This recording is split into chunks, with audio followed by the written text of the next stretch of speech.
And we're back again with another Patreon upload. This one is for Spider-Man 3, the original Spider-Man 3, the Sam Raimi trilogy.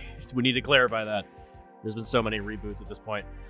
This is an episode that I kind of wanted Seth to do because he said that he could never finish Spider-Man 3. He actually walked out of the theater when the Tobey Maguire dancing in the street thing happened, and I was like, dude, you gotta finish it. You gotta push through. It's not that bad. It's still not a great movie. It's the weakest of the trilogy. 2 is the best. 1 is just underneath the second one. Yeah, so it just felt appropriate, especially as a season ender. It felt like the good place to put it. We had Jesse Ferguson on with us. We had Nick back with us. It was a pretty fun episode. Yeah, and there's 13 minutes of extra content, kind of like just put into the middle of it. It's a little longer than the original episode release. It's a good time. We had a lot of fun with this one. Spider-Man is one of those characters that you can kind of make work in almost any setting. They've done the animated films, which they've been fantastic. They've got Tom Holland, possibly popping up again at some point, and we don't know. We don't know if his contract has been renewed, but overall, it's this original Sam Raimi trilogy. I still say is the best one. Problems and all, I would still absolutely rewatch this trilogy before I'd rewatch the Tom Holland trilogy, and definitely I would watch the first and second Amazing Spider-Man films. I would never watch those again. Even though Andrew Garfield was good, I think those movies are just very, very poorly made. They were still riding that Dark Knight, everything's dark and grim. It's like, you can't really do that with Spider-Man unless it's Spider-Man Noir, which we're getting pretty soon. But this is a fun little episode. It's good to talk about it. Ferguson and I kind of, go at it for a bit because we had differing issues on Spider-Man 2. I think it's the best in the series. He has problems with it. It's nice to, have us all chatting about this. This was a season finale, and we just had a good time knocking this one out of the park. It was a good time. So here it is, the extended cut from Patreon of Spider-Man 3. Enjoy.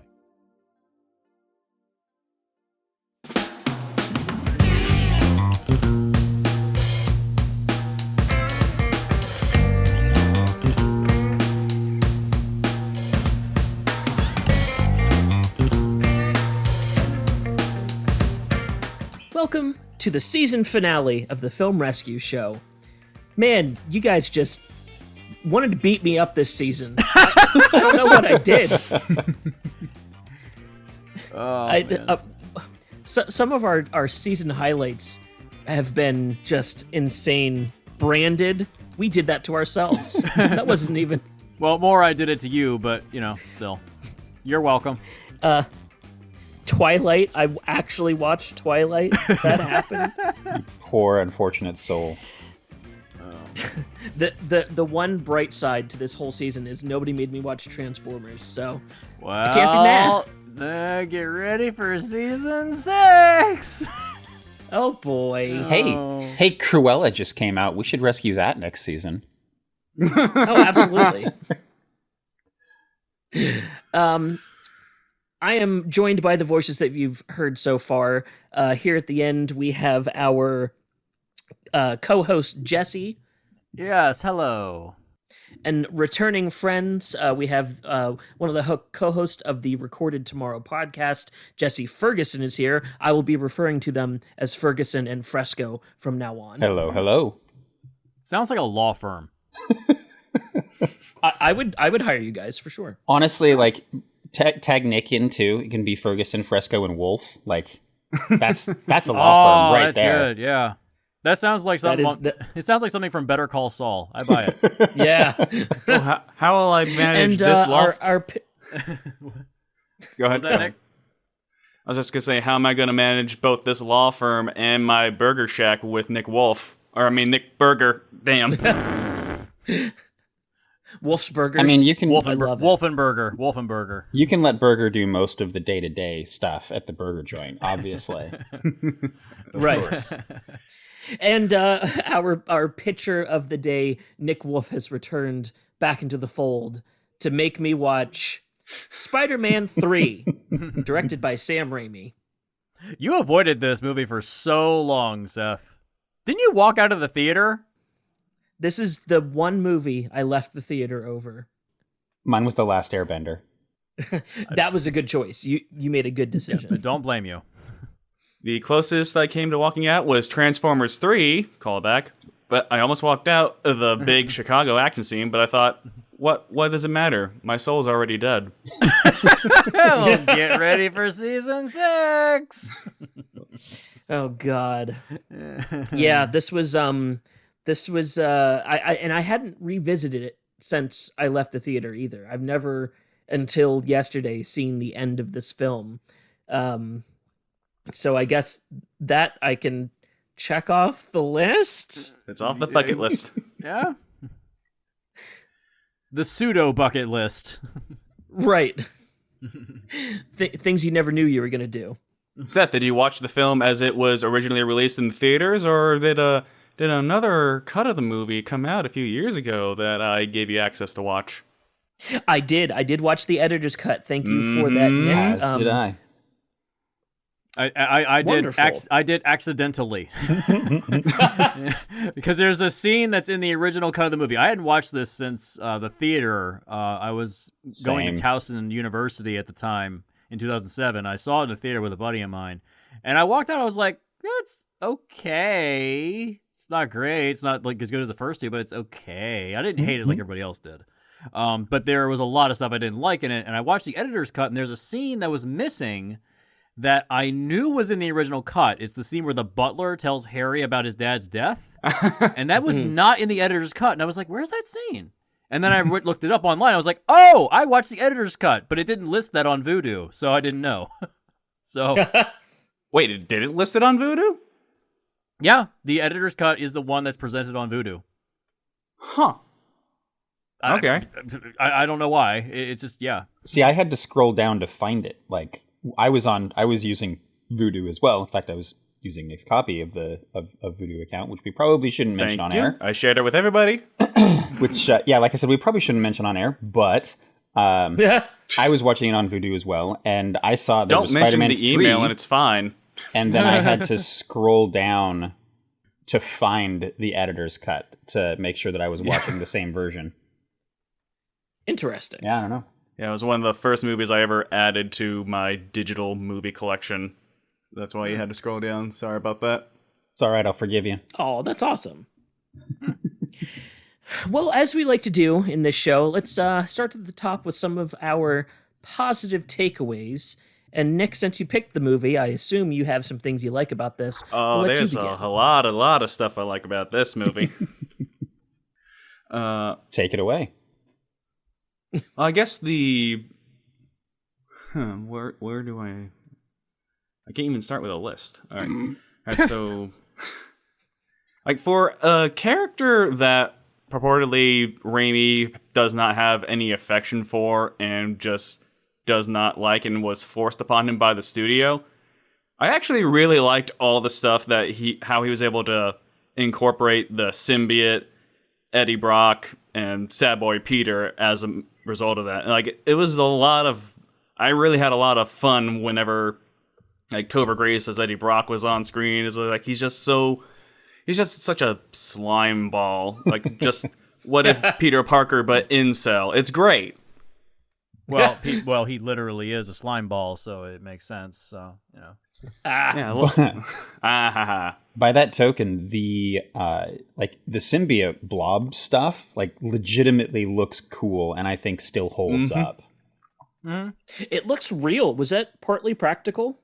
Sometimes it was a suit that was worn by Topher Grace. Sometimes it was CGI enhancement. Oh no, I mean the goop. The goop. Suit, no, I assumed was no, the goop that's all CGI. Oh wow. Yeah, it looks good. I mean, legitimately, it does look good. Yeah. All right, so like speaking of the editor's cut, like I already loved the James Brown Get On Up dance scene because I actually thought of the two dance scenes in this movie that one actually worked. But what made the editor's cut made it better was that they juxtaposed it right after Harry and Peter's big fight in the apartment, and it cuts from Peter throwing the pumpkin bomb in Harry's face, not knowing if he's alive or dead, and it just cuts to him dancing on the street. It's like, this actually kind of works. It's very darkly comedic. You know, he's got murder in his heart and a song in his step. All right, a few more positives I had. Little blink and you miss some moments. When Eddie gets pulled out of the Venom symbiote by Peter and is like, no, don't throw the pumpkin bomb. And he leaps back into it once the pumpkin bomb explodes. Like, just in less than a second, Eddie is just flash fried down to a skeleton. Like, that is a great attention to detail. Very Indiana Jones. Yeah. Wasn't there plans for a Venom spinoff after this movie? Like, how the hell were you planning to get to that? Dr. Connor still had a bit of the symbiote on him. Yeah. Oh, that's right. That's right. They never resolved that issue. Oh, yeah. Nope. A few more things. We'll get to that, Jesse, I promise. Nick, you had a few more things? Yeah. This isn't really I don't know if this is a positive as much as a little, that's a nice little trivia or a little fun thing. When Gwen and Peter are sitting down at the jazz club, like right as they first sit down, like if you look in the background and see the guy in between their headspace, you see a guy that kind of looks like Willem Dafoe. It's like, oh, are they setting up that he survived for fourth movie that's never going to happen? Interesting. No, it's not. It's not him. It's not him. Yeah. Just a coincidence, I think. Yeah. Yeah. I may be alone on this, but I actually really like how the movie kind of doubles down that Peter has ego issues even before the symbiote gets to him. Like like obviously, like he's got his work-life balance out of the way. He's top of his class, and hey, he's getting a whole Spider-Man day to him. Like, it's like, hey, they love me, and he's taking a photo of a banner celebrating himself instead of MJ. Like, it's really good setup, and it totally plays in. I find it totally plays into the whole sad boy Peter later on. Yeah, I agree. Yeah. It definitely, that's the arc of the character, is that he starts out as like a brash, egotistical jerk, and eventually realizes he needs to not be that by the end. That's development for an arc. By this point in the series, you'd earn the right to get to that, so I can buy that, you know. Yeah, at the start of the movie, he's finally got his shit together after two other films, and he doesn't know how to handle it, and it's, as you said, Nick, it's completely gone to his head, and he's just totally self-absorbed, and he's completely oblivious to everything that's going on in MJ's life, and I do think it's a really good starting point. I also really like that MJ gets a lot more attention in this one. She's been like really, really relegated to the background in the previous two, and I like that they spent a lot more time just focused on her and seeing what she's going through at this point and how she reacts to it. I wish they'd taken it further, which we'll get to later, but it's definitely a step in the right direction. Yeah. Attention from the film, not from Peter. Yes, exactly. Attention from the camera. I also, side note, right. It amuses me greatly that they cast a blonde and dyed her hair red to play MJ, and then cast a redhead and dyed her hair blonde to play Gwen. Oh, that's right. Perfect symmetry. One last thing I had for what I thought was a good idea on paper. I'm probably going to get some blowback for this, but I like the idea of there being another side to the story of the night Uncle Ben died. Yeah, you're going to get blowback for on that. paper. Yeah, you're going to get a little blowback for that one. Yeah, I know. Like, I talked about this months ago on JD's channel, saying, like, hey, what if I did this with Sam and this? And Ferguson, JD, and even Mike was like, no, there shouldn't be any connection. It's like that's how it is in the comics. There's always some random character that they're the villains. They don't need to be super connected to the hero. Spoiler alert, I didn't go in that direction, because I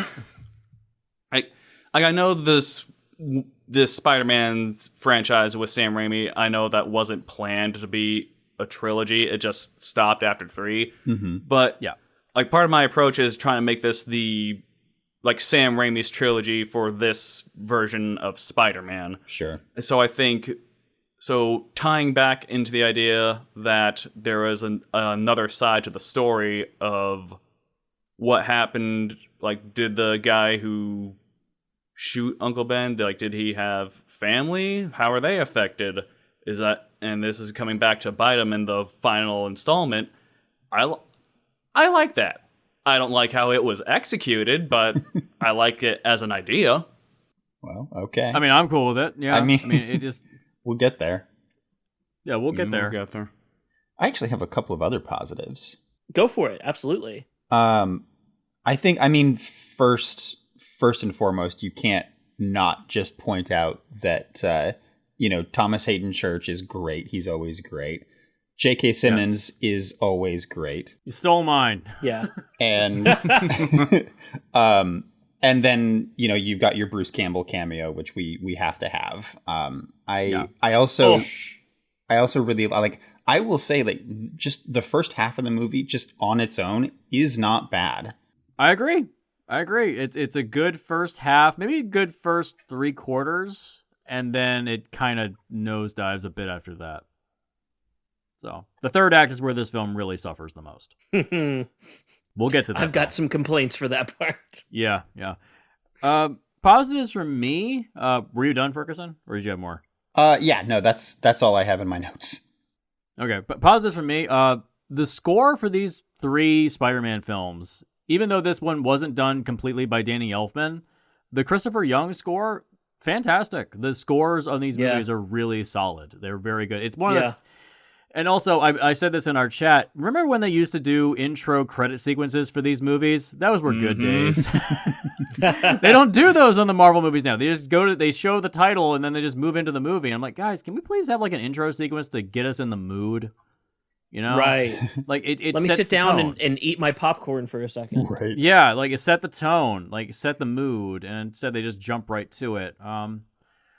Also, I'd say even though some of the visual effects are a bit dated, visually this movie is pretty solid. Visually, it's pretty good. The Sandman visual effect is great. Mm-hmm. It's a very good effect.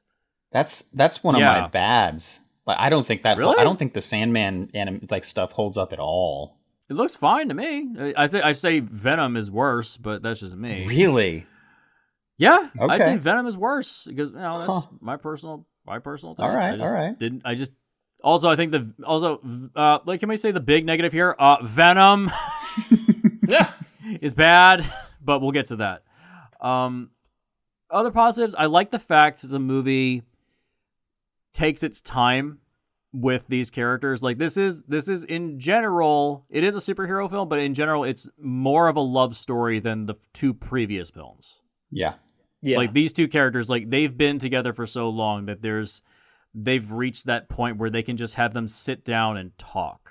And just that's the more interesting part of the film. And I remember reading some reviews and they said, oh, the big complaint was that there's a lot of just people sitting in rooms talking. And I'm like, you guys have been through 2 other movies and you're not engaged by these characters yet? Like, what? Yeah. Come on, guys. I mean, I also like the restaurant scene with the Bruce Campbell cameo. That's probably one of the strongest scenes in the whole movie, in my opinion. Yeah, where he keeps trying to bring out the champagne in the ring. maitre d'. Yeah. Good stuff. It felt the most Spider-Man, like in line with the last 2 for the to just like stop and smell the roses and have a scene of comedy. Yeah, him being Spider-Man is not a part of that scene almost at all. Mm-hmm. Yeah, and that's why I think that these films work overall. Like, I would rather watch this Spider-Man 3 over any of the other Spider-Man, subsequent films, except for Into the Spider-Verse. Like, I'm fine with the new MCU movies. I'm fine with them, but they're not like amazing. I don't actively choose to put them on. They've got great points. They got great stuff in them. But this film, it feels like, at least in part, a director's vision. Like there was a guy at the helm trying to maintain control of the ship rather than having a giant we got to build to Infinity War. You know? Yeah. It's not building to anything. It's building to, are these characters going to finally end up together forever? That's the point. We have to be Endgame aftercare. Oh, God. I mean, you know, it's a shame I never got the fourth one, but I think as a trilogy, you could do worse. Matrix. But as far as trilogies go, this is pretty solid. First one feels a bit like a Power Rangers movie, and maybe that's a flaw. We're looking at that with rose-colored glasses. Second one That's is still probably one of me. Well, okay. Second one is still probably one of the greatest superhero films ever made. Hard disagree. Oh, you motherfucker. But and as far as a third installment, it's not terrible. It's not the worst. Like, there are worse third films. Like, there's, you know, like Matrix, or even I'd go as far as saying, like, what's another trilogy I can think of? There's Indiana Jones. Yeah. Because there were only three. Because there were only three. That's right. Jason Bourne. Oh, yeah. Fuck it. Ultimatum. Yeah, fuck that movie. Yeah, but yeah, as far as trilogies go, you could do a lot worse. This is overall a good conclusion, jank as it is, and you know, funky as it is with the third act. There is a good conclusion for these characters' stories. You could see more happening after this, but you don't really need more. I love the fact the last shot isn't like a giant action scene or CGI bukkake. It's just Peter and MJ dancing. I actually like one other thing I really like about that ending scene, and I mean, we're well past the spoiler mark here, but I really appreciate that MJ and Peter are not explicitly back together at the end of the movie. Yeah. Like they have reconciled. They're a part of each other's lives. And they care about each other, yeah, but they're still probably broken up. They don't actually tell you one way or the other, but it feels like they're still repairing the damage, and they may not ever fully, and I like that there's that bit of ambiguity. Yeah. That's why if they wanted to do a fourth one, they could. But as far as just like an ending for this series, that's a good final point. Mm-hmm. So yeah, absolutely. I think for me, great big fun standouts. Sandman, regardless of how you feel about his CGI, is the human heart of this whole movie. Yeah, I agree. I love Sandman so much. That what a like perfectly realized character. The visual metaphor of him coming up out of the sand, you know, man created from dust, and then when he tries to grab the locket and it literally falls through his fingers like sand. That could be it, like its own short film. Yeah, that's another scene I really liked that the editor's cut added back in, is the scene where his ex-wife and daughter are at the park and they're about to leave, but then his daughter sees, there's this big sandcastle that came out of nowhere, and you can see his hand impressions in the castle, and it's so sweet. Yeah. That was so subtle. I actually wasn't sure that I was actually seeing that, like the handprint on, and maybe it's just my screen, but it was like, I had to kind of squint and be like, is that his hand? I'm pretty sure that's his hand. Yeah, it's better. Like, this film has a lot of really good, subtle, quiet moments, which I greatly appreciate. Like, look at the MCU movies. How many times do you see in an MCU movie? Probably one of my favorite scenes in this movie doesn't even involve Peter. It's when Harry and MJ are cooking breakfast. Yeah. Put that in an MCU movie, for fuck's sake. For God's sake. Why are there no scenes of anybody in an MCU film just cooking, or just like we talked about Avengers: Age of Ultron earlier this year? What's everyone's favorite scene? Everyone just kind of hanging out, drinking, and trying to lift the hammer. Like, there's no action. Right. There's nobody trying to punch each other. It's just everyone just shooting the shit. It adds so much fucking character development, you know? Just that little scene is like 2 minutes. Yeah. In Civil War, when Vision and Wanda are hanging out at the base before she's figured out that she's kind of being held captive there.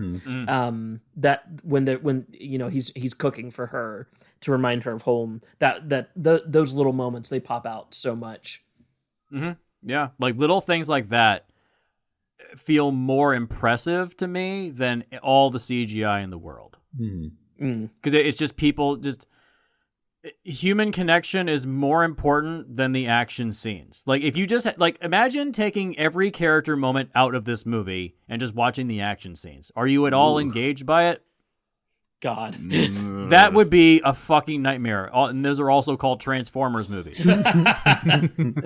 So that's the problem with a lot of action films that come out of Hollywood these days. It's like the subtle moments just aren't there.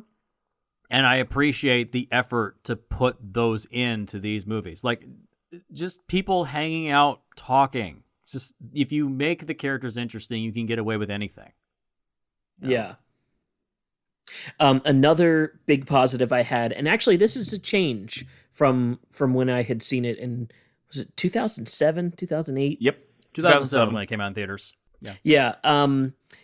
Initially, I was appalled by what they did to James Franco's character. It did not strike me well on first watch. Sure. Oh, the amnesia. Watching it. The amnesia. Yeah.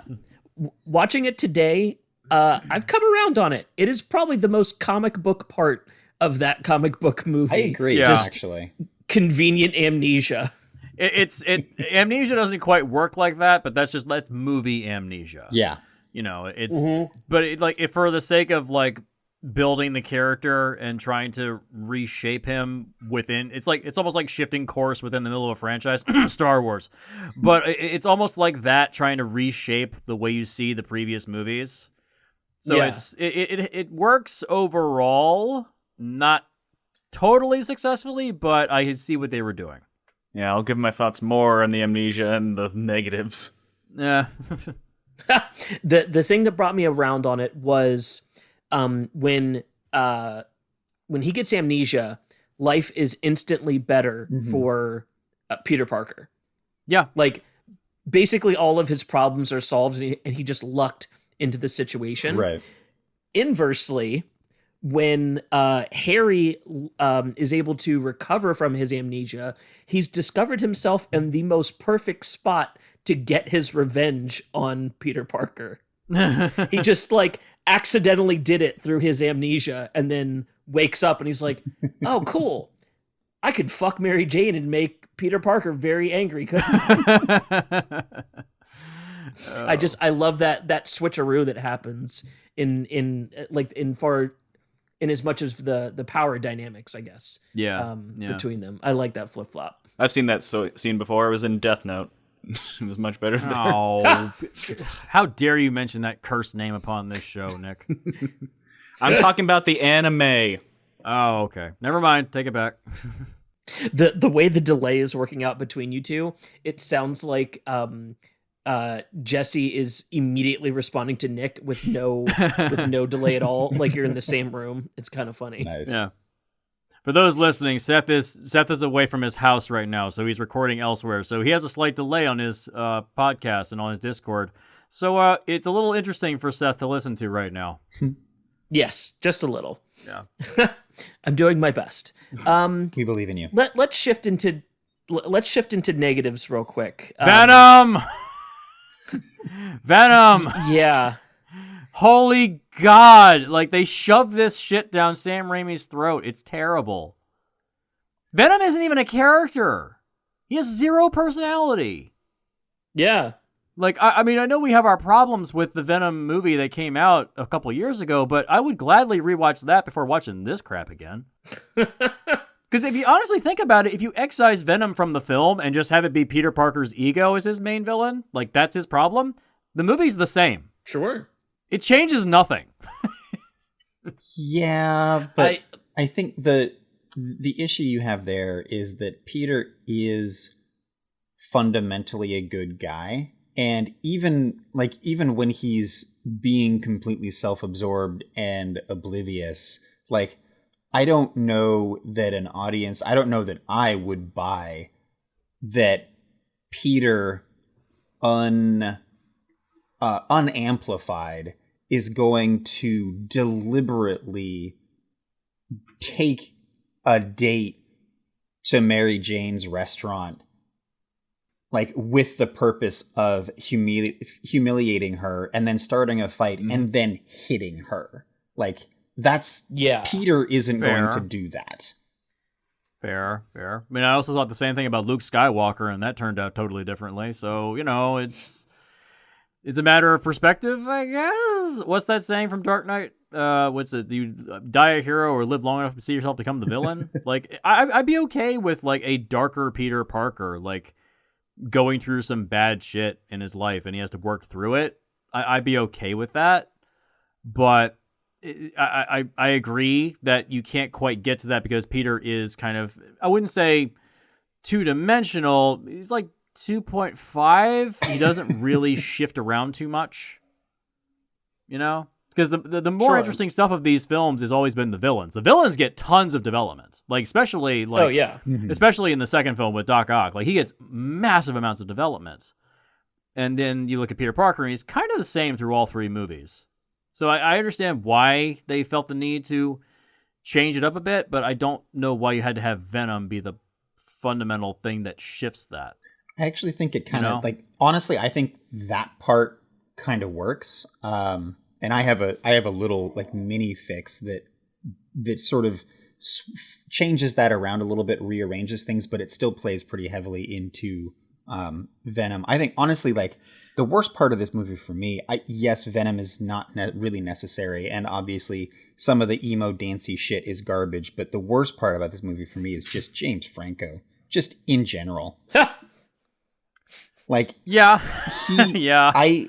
mean, knowing what we know now about him and how much of a creeper he is, it's okay to hate him. And I haven't seen him in anything in quite a long time, and I was not as like analytically tuned when I saw this the first time, so it didn't really occur to me how bad he is and how much of a creeper and like just how gross he is in general. But it really stood out this viewing.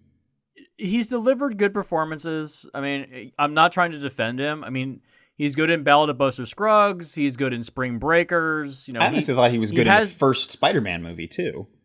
Yeah, he was good in the first Spider-Man movie. It's just, I think that maybe it's the script, maybe it's the direction. I don't know what it is, but I agree he's not great in this movie. He gave it a level of cringe that I had forgotten was there. Cringe is the perfect word for it. I said creepy, but really he's just cringy. Well, his heel turn line when he's asked how the pie is, and I get it. I get it. How's that pie? I get it. I don't know what y'all talking about. That was great. And of course, the cliched moment of the cliche edit of "they're there," and then a truck goes by. They're not there. Mm-hmm. Like, I get it. I get it. He just ducked down behind the table. He just ducked under the table. Is that in any of the Naked Gun movies? Like that kind of effect? I swear to God, I've seen that somewhere. Like they have that edit, and then they cut to the reverse, and the person's just hiding. I could swear I've seen that somewhere. I know in National Treasure, where it looks like Nicolas Cage is trying to escape from the cops. A bus passes by, so you think he's going to disappear, but it just turns like he's running away.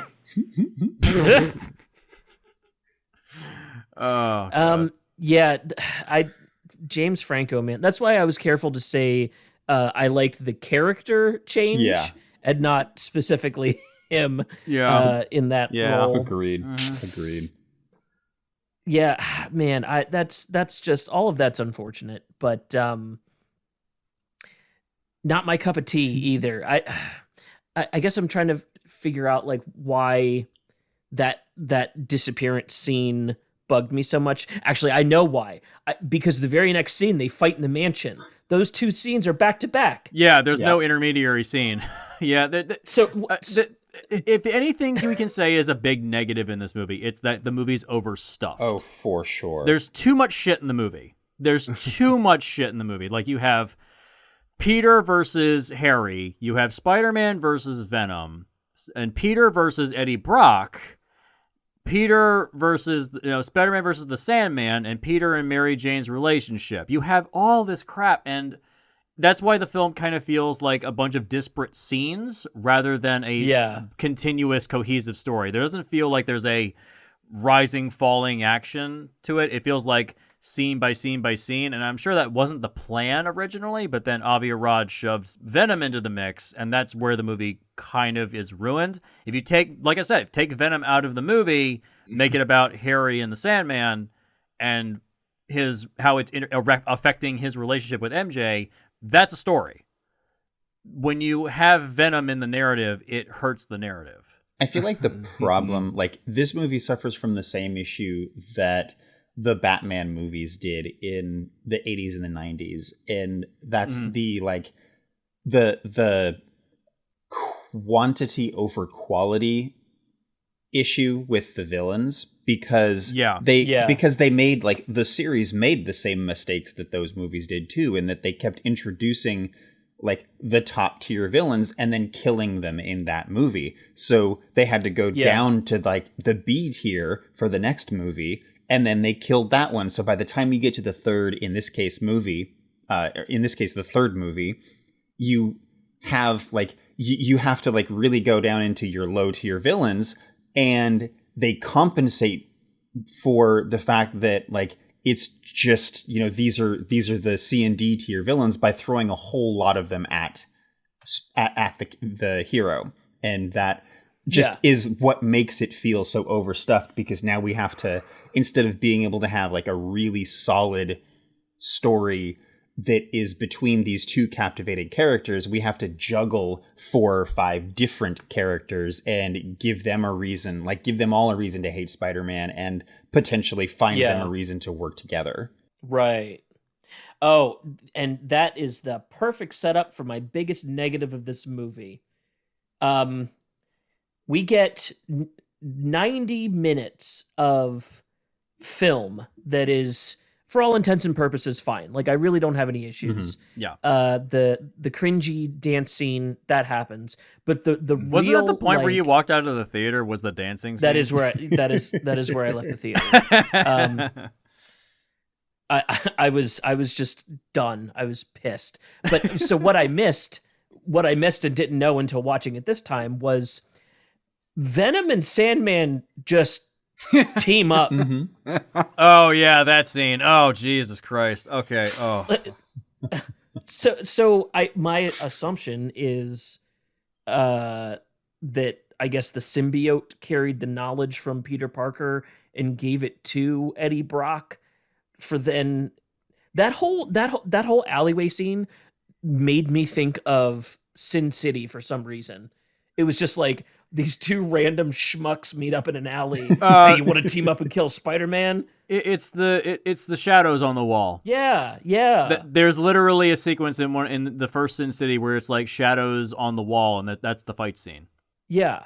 But that's the whole third act is predicated on, hey, do you want to kill Spider-Man with me in the last half hour? Okay, sure, but I'm still a good guy. Because the movie needs to end, Seth. We got to get these two characters to show up together at the same scene somehow. But there's no connective tissue. I know. I know. Like I said, if you take Venom out of the movie, it helps the movie. Like, he just happened to randomly bump into him. Like, in all the alleyways. He specifically said that he's been looking for him. He tracked him down. How? I don't know. Shut up, Jess. God damn it. Come on, man. He did it by, movie logic, because the movie needed to happen. But it's not like they bumped into each other in an alley and like, oh, hey, you're the other guy that wants to kill Spider-Man. He specifically sought him out. They might as well have just bumped into each other. That's exactly the same amount of connective tissue. I agree. It's like in Hot Shots 2 where Charlie Sheen and what's his name? Martin Sheen are just passing each other. The dueling narration. They pass each other in the river, and it's like, I loved you in Wall Street.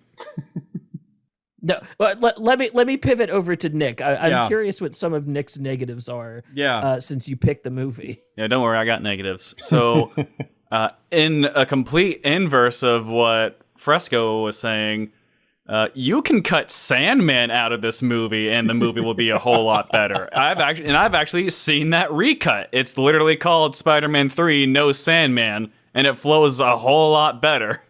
That exists?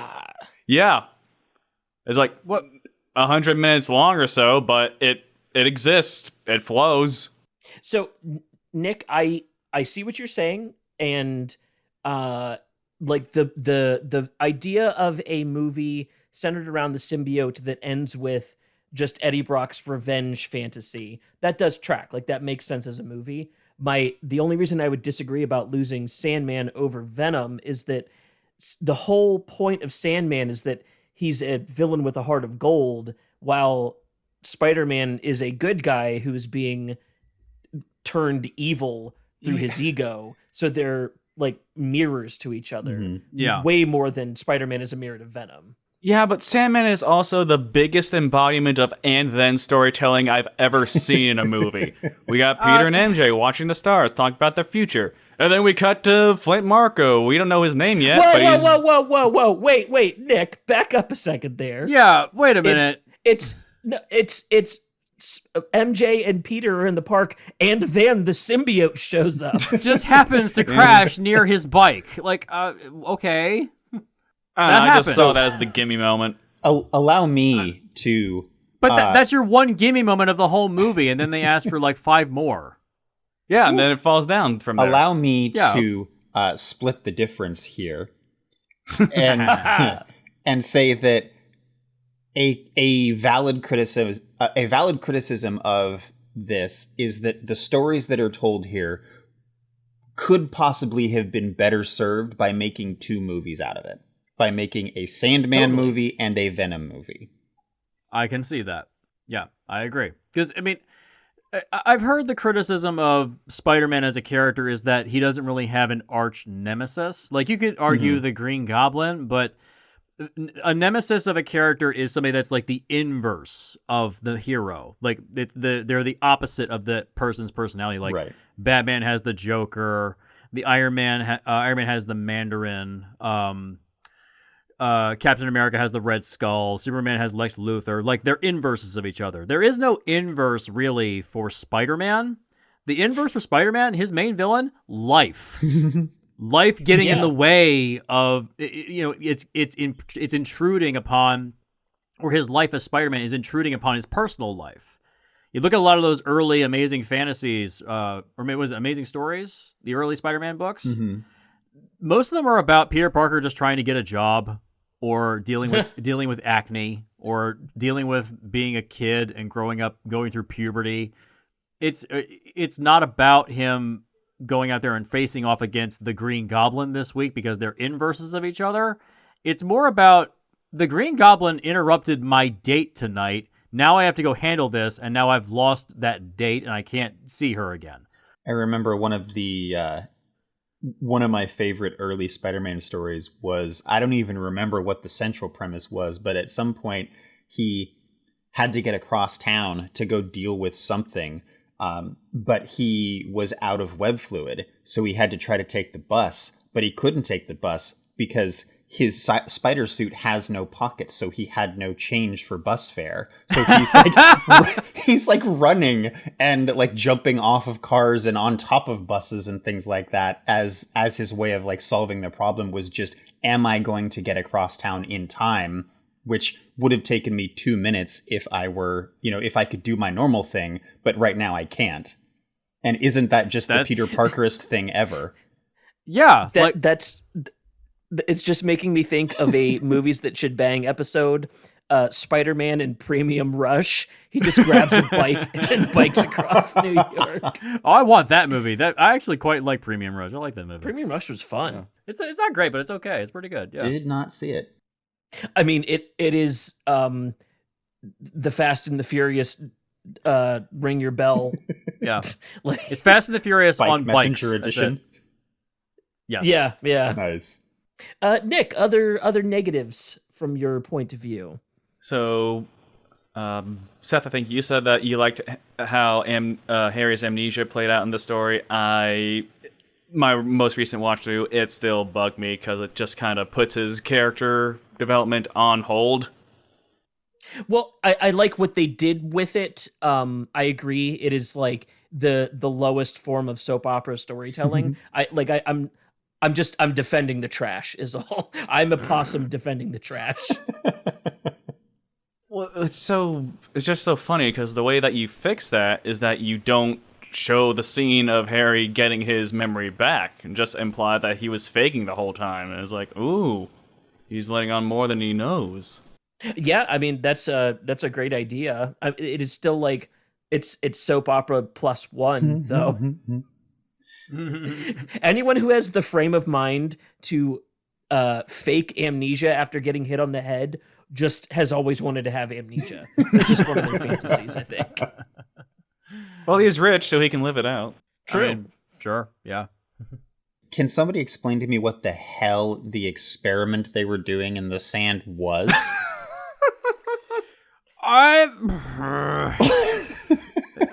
Like, They were making sand lighter. what was I their don't know. goal? Were they trying to turn sand into more sand?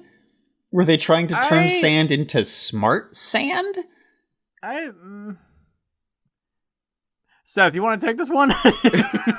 Absolutely. Okay. So, Ferguson, are you familiar with the idea of unobtainium? Yes. Okay. You're going So- there. Oh. They essentially were working on a project to create a thing that would have progressed the movie had Sandman not been there. But since he was there, we're going to follow him instead. So it's not about the item that is received. It's about the journey that it takes you on. Okay, sure. Thank you. I'm convinced. You pulled that one out of your ass so hard, Seth. I was constipated until just now. Oh. Okay. I got a few more. Oh, okay. Go ahead. All right, so I'm on the record as saying I think the first James Brown dance sequence, that is great. It's exactly what Peter Parker without his inhibitions would do. Mm-hmm. Like I buy it. I'm okay with that. That's what Peter Parker thinks is cool. I'm okay with it. I do not buy the dance scene at the nightclub because it's not Peter Parker with his inhibitions lowered. It is Peter Parker is now Jim Carrey's The Mask and suddenly knows how to dance and play the piano. And everybody thinks he's cool, but he's not. Yeah, he learned how to play the piano through the symbiote. I mean, I'm not saying he didn't know how to learn it. He didn't know it beforehand, but just it's never been established he knows how to play an instrument. What happened is that they didn't show us. There's a deleted scene where the symbiote first takes over a world-class pianist, and then Who is also Deadpool. That happened in the comics. Turns out Deadpool was the symbiote's first host. Oh, Nice. man. Ferguson, I like your idea. I want to one-up you by saying the pianist was Ursula across the hall. oh, It was Nice. being close in vicinity. He goes on to her first to get the piano skill, then leaves because he prefers the spider powers. Yeah. Oh, that leads into my other negative. Why the fuck is I know what you're gonna say. Why the fuck is Gwen Stacy in this movie? Like, Well, what- you see, like, why not? because Peter needed another girl to make MJ jealous when he was bad Peter. Ursula across the hall that was established in the second movie that she really likes him. I guess that's There- true. Apparently, she is a character from the comics, as far as I'm aware. Ursula's not in the comics. The number of Spider-Man comics I've read, I can count on a single hand. Why not have her be the person that goes to the club with him? Why put Gwen Stacy in this movie, especially when it's not even Gwen Stacy at all? You know, like what's the point but of she's it? related to the police chief. It's definitely Gwen Stacy. Oh yeah. We absolutely needed that in the movie, there, Seth. My favorite part is how he just totally disappears from the movie. Oh yeah. The police chief is just shows up Poor with James with Cromwell. a celebrity cameo, and then just He shows up at the end. Okay, can we explain? He shows up at the end of the movie at Harry's funeral. Harry. Why? They don't know each other. Why are these characters that have no relationship at all to Harry Osborn at his funeral? You know? Maybe it was because Harry died helping defend the city? What are you talking about? Flash was there. They went to school together. Was Flash there? Yeah. Flash is there. Huh. Oh, And old Joe Manganiello. I totally missed that. That's amazing because I didn't think he ever came back. I didn't even know he was. I didn't even notice. Damn. Yeah, I recognize that haircut anywhere. I think doesn't Frank Castle appear in Spider-Man 2? Like in a cameo? No. Thomas Jane Frank Castle? Yeah. Oh no, it's his double. I remember seeing a video that said the scene where Mary Jane is running through Central Park with her wedding dress on, she leaves her boyfriend at the altar, her fiance at the altar. Mm-hmm. There's a person she runs past that looks a lot like the Punisher, looks a lot like Thomas Jane.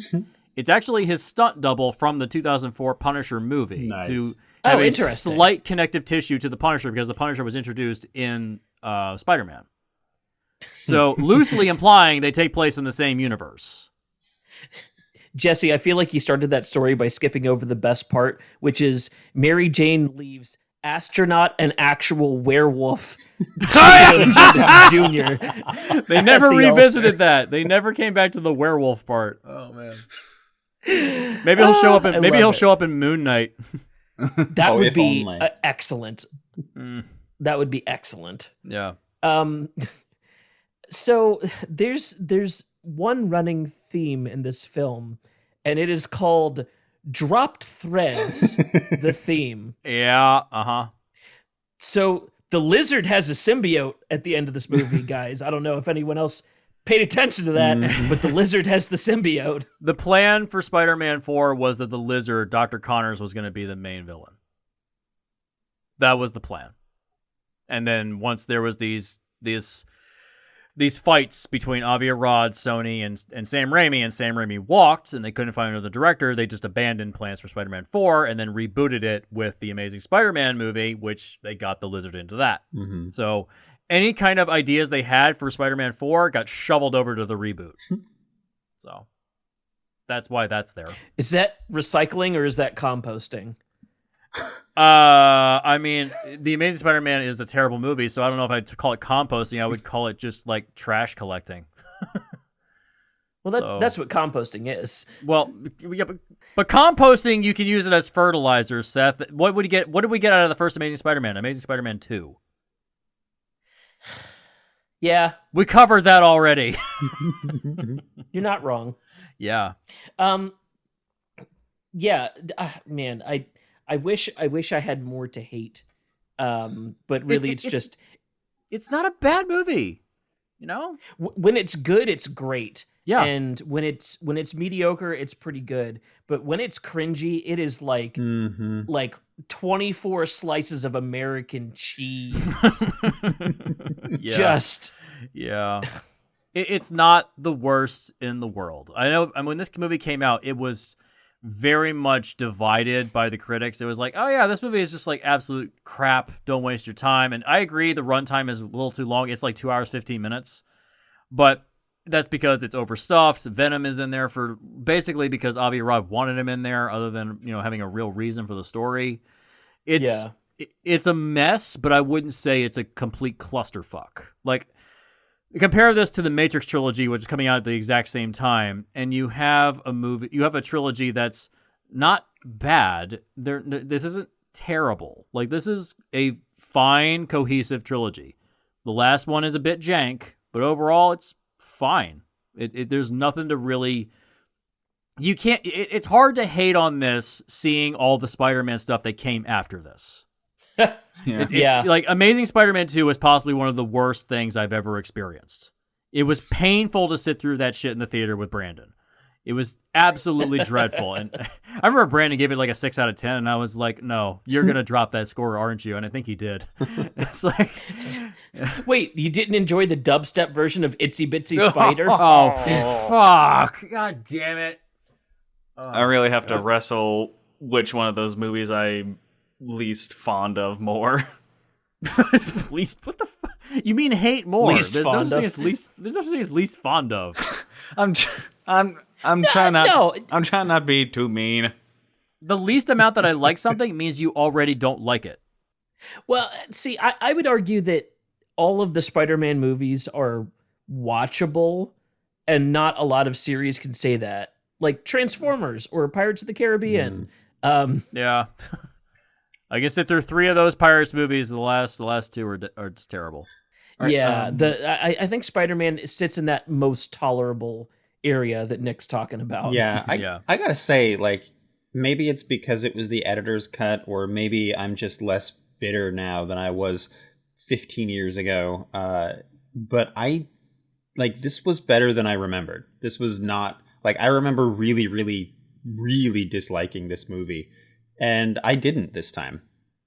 Well, Yeah. I think also it's because people disliked it at the time because Spider-Man 2 existed. Which is, I know you disagree, Ferguson, but I think it is still probably one of the premier superhero films ever made. But at the time, it's I very didn't. well done. Like, when this came out, I Yeah. was right there with you that Spider-Man 2 was the best superhero movie ever. What would you say is the best one now? Oh, geez, I don't know. There's been so many. Well, then how can you say that it's not? Like, Spider-Man 2 has a true identity to it. It feels like an actual director's vision. It doesn't feel like it's made by a corporate entity.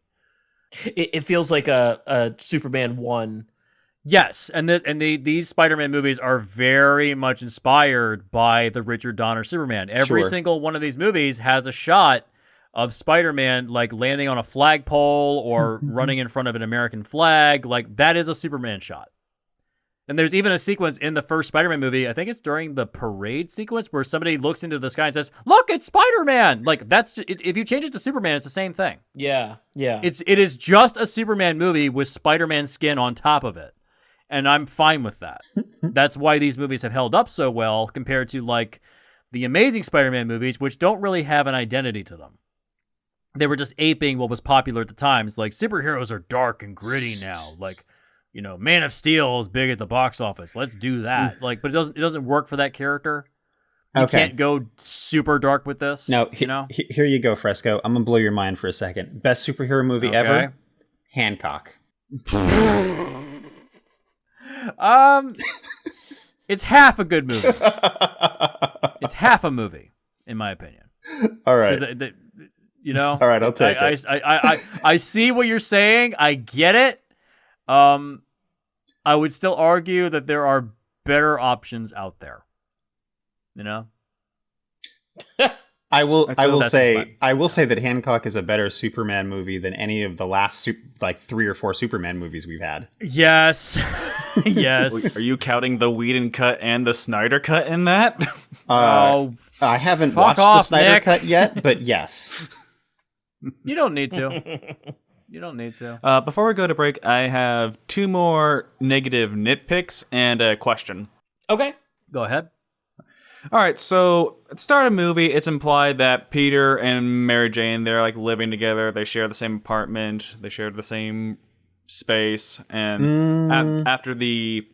Do they? No, after the, they don't. No, it's not implied. No, she shows up at his door, Really? but it's never implied that they move. They don't move in together. Yeah, they're still living separately because she can't open the door, remember? And I think She she can't even open the says, door to like, his apartment. I can't open your door. Yeah. Also, you see her okay. apart. You see her apartment. I was Yeah. wondering Well, when we- it cut we back to see her her apartment. apartment I was like, wait, later. why? Yeah. Okay, yeah, because I guess I You're completely wondering why blanked they're there. living separately. You're wondering why they're living separately. Yeah, I was wondering why they were living separately, because when we see Mary Jane in her own apartment, it's like, wait, why does she still have her apartment? Aren't they living together?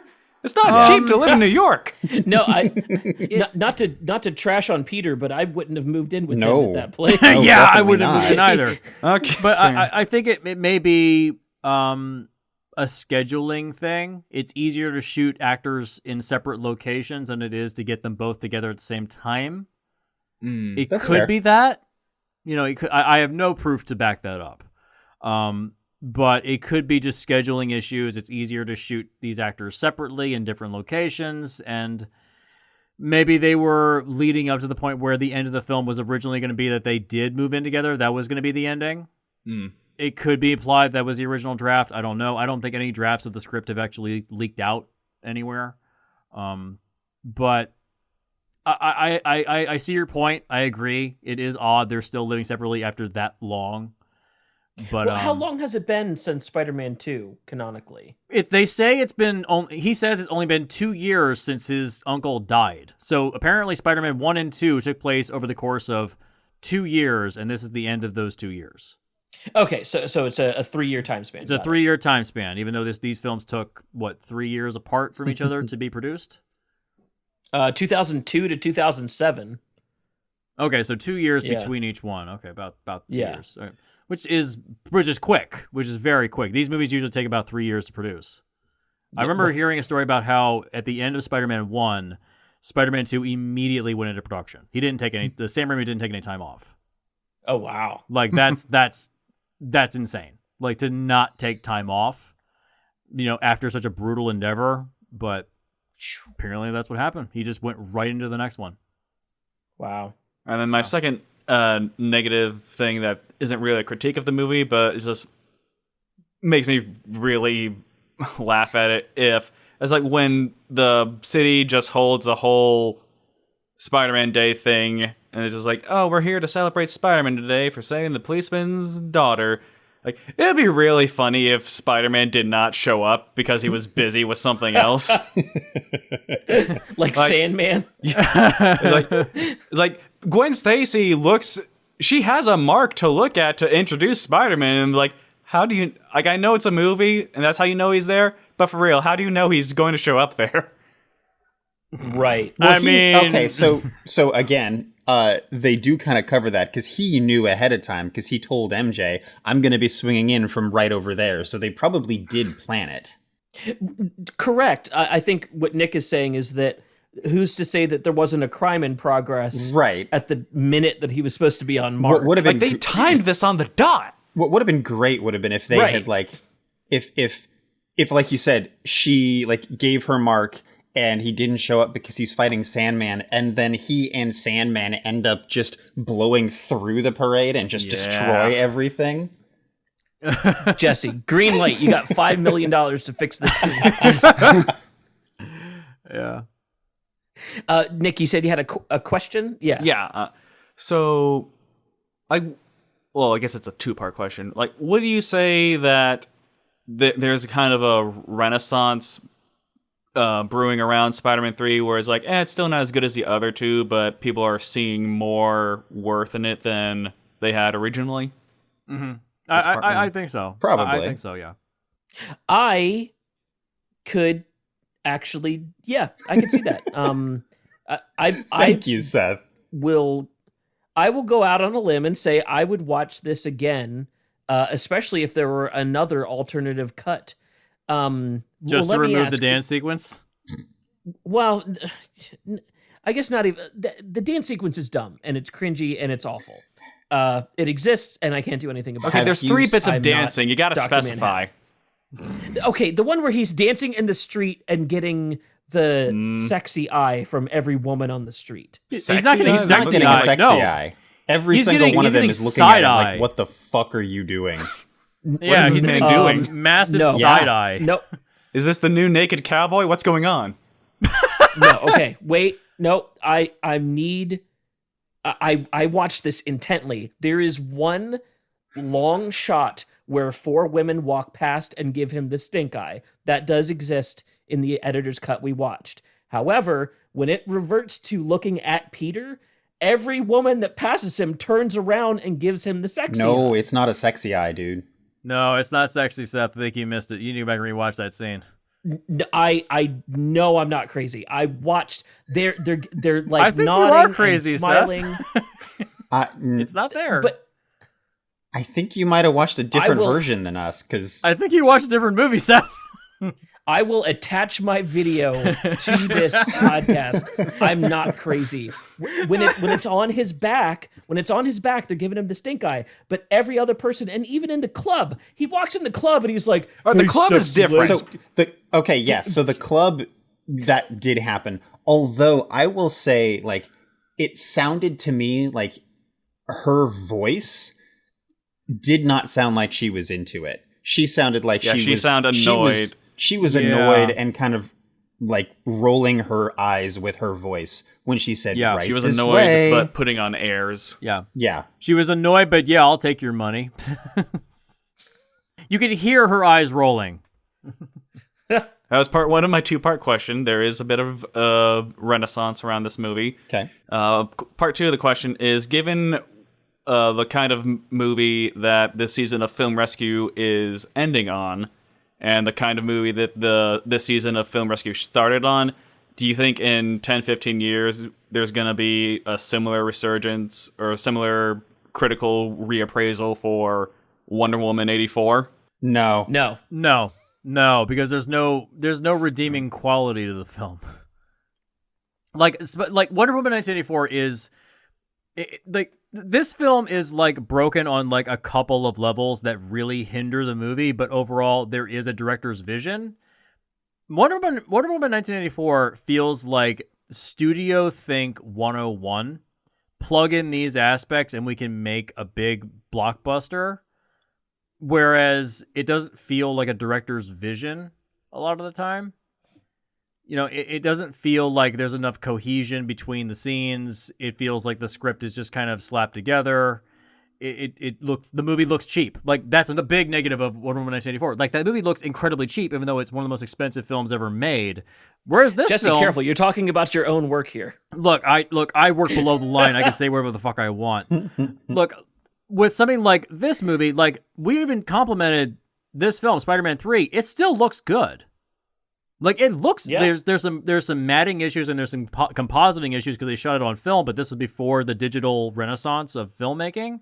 So for what they had at the time, this still holds up pretty well. As a trilogy, they all look fairly similar to each other. They look good.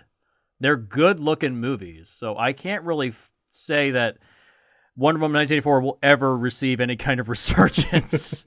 I don't think, like, we shit on Sony a lot, and rightfully so. This feels like the tail end of the good grace period for Sony. After this is when they ended up in the shit pile. This is when they started getting into line with like Adam Sandler movies and rebooting older franchises like Total Recall and RoboCop and doing all these just garbage movies back to back and maybe hitting it lucky once with like Spider-Man Into the Spider-Verse or their independent line doing very well, Sony Pictures Classics. But their mainstream line is just like just this crap, you know? There's no love for anything after Spider-Man 3. So you can see that's like even within the context of the film itself, watching it, you see like the collapse of Sony. Like down it goes. And the third act is where it shows because the third act just feels like a prelude to the MCU. It was the warning shot of, hey, we get more say in your movie than you do. Yep, here comes the studio execs hanging out on set all day long. There they are, you know, and it's a negative. It's a problem. So, Nick, let me spin the question back around on you. Okay. I assume, based on your reaction, that you agree Spider-Man 3 is experiencing a renaissance right now. A Raimi-sance. Raimi-sance. I love it. Raimi-sance. Raimi-sance. My question is, this movie made almost $1 billion. Was anybody pulling for it to make a renaissance in the same way that someone might pull for Wonder Woman to make a renaissance? Or, you know, because I'm like Speed Racer. that was panned and made no money when it came out, and now people are finally coming around to the genius of Speed Racer. I mean, that was a movie that came out and was misunderstood. Yeah. Yeah, that feels like the inverse to Spider-Man 3, which is experiencing a renaissance for it's not really that bad, but it also like it made money. Like no one walked away from this project thinking it was an abject failure. Yeah, it made money. Sony was happy. You know, it ended the franchise for a while, but then they rebooted it. So it's. So my question to Nick was, do you want Wonder Woman to get the same renaissance? Like, what is the connecting tissue here to you? I see the issues with. I see a lot of the structural writing, potentially ethical issues of Wonder Woman 84, but I just remember that I guess this is just more of the goodwill that the first movie won over me, even though third act, blah blah blah blah blah. I like seeing directors get a chance to have their say in the movies. I like it when everything doesn't look flat. I like color in the movies. I like it when, like, this isn't in Spider-Man 3, but there's a crane shot in Spider-Man 2 solely dedicated to Peter walking out of his apartment and going down the stairs to avoid his landlord. And it's just... Yeah. I want less studio-run movies, I guess is what I'm saying. Yeah. If that's the case, we need to stop paying for MCU films. But I like MCU films. Yeah. I mean, what was that quote from Kevin Feige that came out recently where he was impressed with the Eternals and how much they were doing practically, and everybody on the internet lit him up. That you could just film a Oh my sunset? god, you can just shoot this practically? Yeah, they've done it for 80 fucking years. I mean, in his defense, Kevin Feige is not a filmmaker. He is he's a business guy. He's a business guy. He is a business guy. Yeah, he's the guy that knows how to talk the talk, but he can't walk the walk. The other part of it, in his defense, is the way that MCU movies get made now. They're in Atlanta on the Marvel Disney set, and every actor has an entourage of people that works for them because they're big actors, and there's security and catering, and there's thousands of people involved. Versus Eternals, which is a bunch of unknowns running out to shoot in remote locations. Yeah. It's a bunch of people shooting in the woods. Like, it's, you know? And they don't have to set up power and catering and housing for, tons of people to do that. So, I mean, they do, but not as much as, it's something like Endgame. Like, something like that. They're doing it for a couple dozen people instead of a couple hundred, is what you're saying. It's a matter of scale. And yeah. Well, and my point being that, like, yeah, it probably feels shocking after doing, almost 20 movies the one way to see that there was another way to do it all along. It makes sense. But can you take Robert Downing Jr. out to a beach to film, during golden hour without there being 30 people around him on his team? I don't know. Yeah. I mean, I know it sounds like we're shitting on MCU movies. We appreciate them, okay? We do like them. We just wish that some of this Sam Raimi stuff, like this, like we said, like the simple scene of Harry and MJ cooking breakfast in the kitchen. Please put that into an MCU movie. For the love of God. Maybe we'll get some of that in Doctor Strange too. Maybe we'll get to see Doctor Strange making breakfast. Yeah, and also how have we gotten this far without talking about the fact that Sam Raimi is back with Marvel again doing Doctor Strange? Like, oh yeah, and I'm sure that'll go well. When was the last time Sam Raimi worked with Disney? Oh yeah, Oz. Well, look, that was a work for hire thing. Okay, I'm gonna let it slide. But I think that he still has a lot of talent. There's still a lot of gas in the tank for him to work with. Yeah, he's still totally. A very active director. I mean, he must be. He's making another Evil Dead movie. Yeah, another one. He said he'd never come back to it. He keeps coming back to it for some reason. realizing that it's a good cash cow. But when it all comes down to it, Sam Raimi is a director with a vision, and that's what this trilogy of films feels like.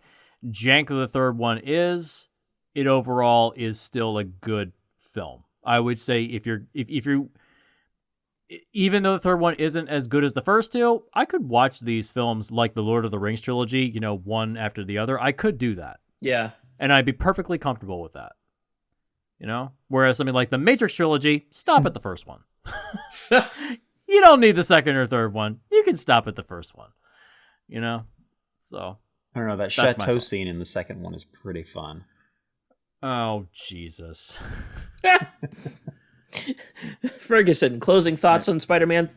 Again, like I said before, I remember really, really disliking it, and it was a lot better than my memory served. I still don't. I'm not going to go as far as Fresco and say that it's a good movie, but it is a structurally sound movie. If a bit bloated, if a bit busy, it's got good bones. Let's say. Mm-hmm. Yeah, let's say the skeleton is there. It doesn't have the muscle to hold it up. That's kind of the backbone of the Film Rescue Show. The skeleton's there. There's a good idea in there somewhere. Yep. We got to find it and pull it out of it. Yeah.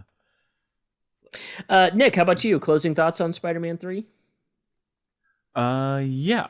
This movie, I appreciate that it's getting more of a positive rep, and I feel like when you stack it against a lot of the more recent superhero movies, like there is a lot more that this film offers than what we've gotten lately, I'd say.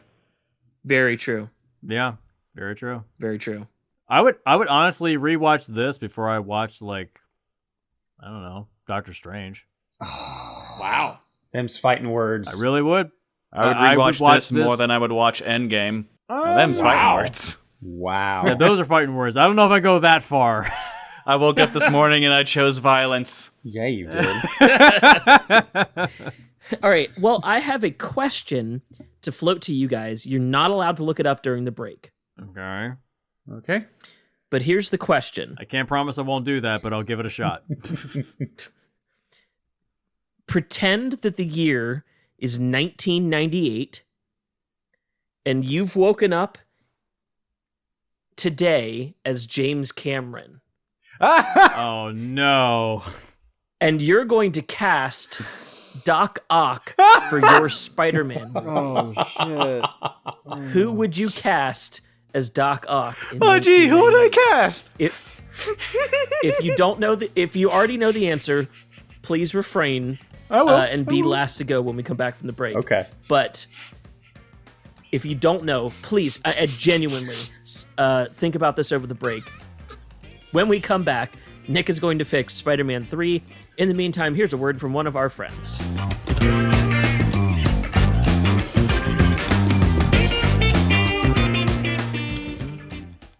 Hello, all you kings, queens, and those in between. Friend of the Film Rescue Show, Paresh Maharaj here.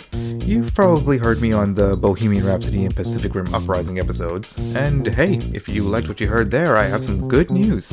I have my own podcast. It's called Busted Limes, where me and my co-host Black Belt and the occasional guest discuss all things nerdy, be it superhero movies, kaiju, anime, video games, you name it. We're available on all major podcast platforms, including Apple Podcasts, Stitcher, and Spotify. So, what are you waiting for?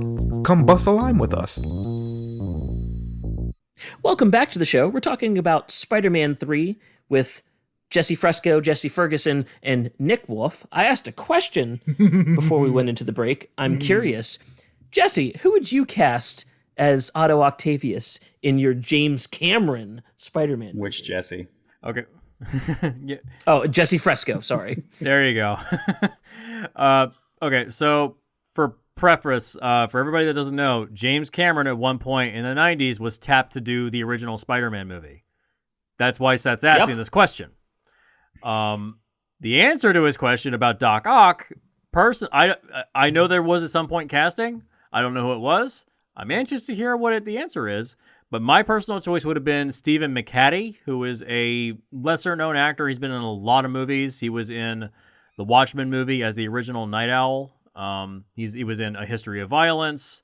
He was in Shoot 'Em Up. Like, the guy is very prolific. He's been in a lot of movies. He was recently in a film called Come to Daddy, which is on Netflix, or not Netflix, on Amazon. He's a very talented actor. He looks a lot like Doc Ock, and I see him very much in the role. That's my choice. I have a feeling that's not the actual choice, Seth, but continue. No, if you were aiming to be correct, you are not on the money, but the casting is sound. Good. Ferguson, how about you? Who would you cast? So this person, I did have to go look up his name because I forgot his name, but I knew immediately who it was going to be. He's a great actor, and it's somebody that James has worked with before. It's Joe Morton. I could see Joe Morton. No, it's not. It is not Joe Morton. Good casting. Though. Can I make a guess? He was. Oh, I wasn't guessing. I was just fan casting. Like, I didn't even know that was a thing. But yeah, okay. if I'm James Cameron and I'm casting Joe Morton as Doc Ock. You said it with such enthusiasm. I was like, that's got to be the answer. That was not the answer. Nick, go ahead. I think I know that you know the answer, but if you have a fun shout out, go for it. Oh, well, let's see. I'm James Cameron, and it's the late to early 90s. I'm thinking about the last few films I've made. I'm thinking about my greatest film duology of all time that everybody insists I make a third movie to, but I refuse to. Let's see. Who was the biggest star in that movie? Everybody loves that guy. Why don't I cast that guy as my Doc Ock? Everybody loves him. He's a big money maker. People love to make fun of him. I'm going to say that my Doc Ock for my James Cameron Spider-Man movie is going to be my bestest friend in the whole wide world, Arnold Schwarzenegger. Ding, ding, ding. You were correct. Oh, fuck. Is that true? And Doc Ock would insist that he was Spider-Man first before actual Spider-Man came in. You can't be Spider-Man. This is real. You don't even have 8 legs. You're in a web of lies. The one-liners would just write themselves. It would be amazing. Dude, it's going to be like Batman and Robin all over again. So Everybody, his overall, chill. his overall casting for his movie is genuinely pretty good. I'm not gonna lie. He wanted DiCaprio to be Spider-Man / Peter Parker. Okay. I'm okay with that. Young DiCaprio, I can see it. Young DiCaprio, it works. Yeah. Maggie Smith as Aunt May. Okay. Oh, Yeah. Okay. I'm down for that. R. Lee Ermey as J. Jonah Jameson. Wow. Oh, yes. Okay. Yeah, I like J.K. Simmons, but I can see that. Totally works. Lance Hendrickson as Carlton Strand. He was going to be the main villain. Okay. All right, I like Lance I Henriksen. can see it. Robin Lively as Mary Jane Watson. His other friend and actor cohort, Michael Bain, was going to show up as Boyd. Don't know what is Boyd. Fuck if I know. I think that's a made up character. It was one of the Sandmans at some point, but I don't know which one. And then Arnold Schwarzenegger is Otto Octavius. That's incredible. I'm actually thankful that didn't happen. It would have been one of those 90s oddities, but that's all the time I will take on the pitch side. I just wanted to bring up, it's one of my favorite little Spider-Man trivias. Nick, the show is yours now. Spider-Man 3, and apparently you've got some hot takes in here, so take it away. I have a little piece of trivia as well. For those who don't know, back when they were promoting the first Spider-Man movie, they did a little test sequence that went out to theaters before a lot of filming was done. You guys remember this? Yeah. You know what it was? Yeah. No. Spider-Man caught a helicopter between the Twin Towers. Yeah. That didn't age very well. I think that was done before the movie was finished. I thought you were referring to the test Damn. screening where we get Tobey Maguire shirtless beating up a bunch of muggers in an alley. Yeah, there's that too. Or that exists too. the original version of the Green Goblin mask, which actually had like facial animatronics, which actually moved around. I am high key a fan of that design. I like the masks that we got, but that mask was off the wall. That was just so next level amazing, and they just said, "Nah, Willem Dafoe doesn't want to, put that on his face. He wants people to see his face." It's like understandable. okay. Sure. Anyways, continue, Nick. Basically, like I said, this was not intended to be Sam Raimi's last Spider-Man movie set in this universe, but that's basically the route I'm going to take. It's going to make it feel like the grand finale of his tenure on this. Depending on how I feel, you could say I've been working on this pitch since either 2018 or 2011. It's mostly similar to other pitches I've done. It's basically a tighter version of the movie we already got, so make of that what you will. Okay. So I watched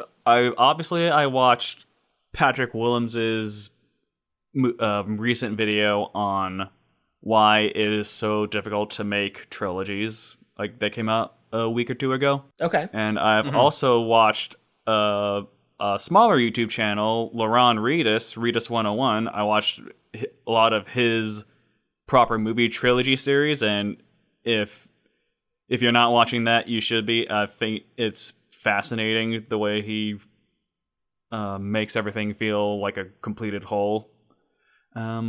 Interesting. But basically, the idea is for trilogies to feel like cohesive. Like, the first movie has to be like, the first movie is made and it's beginning, middle, end, and then you just, all right, where do we go from here?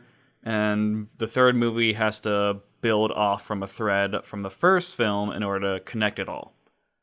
And the thread I'm going to be choosing is, well, there's a lot of threads, because there's the Peter Harry stuff, there's like the relationship between Peter, Harry, and MJ.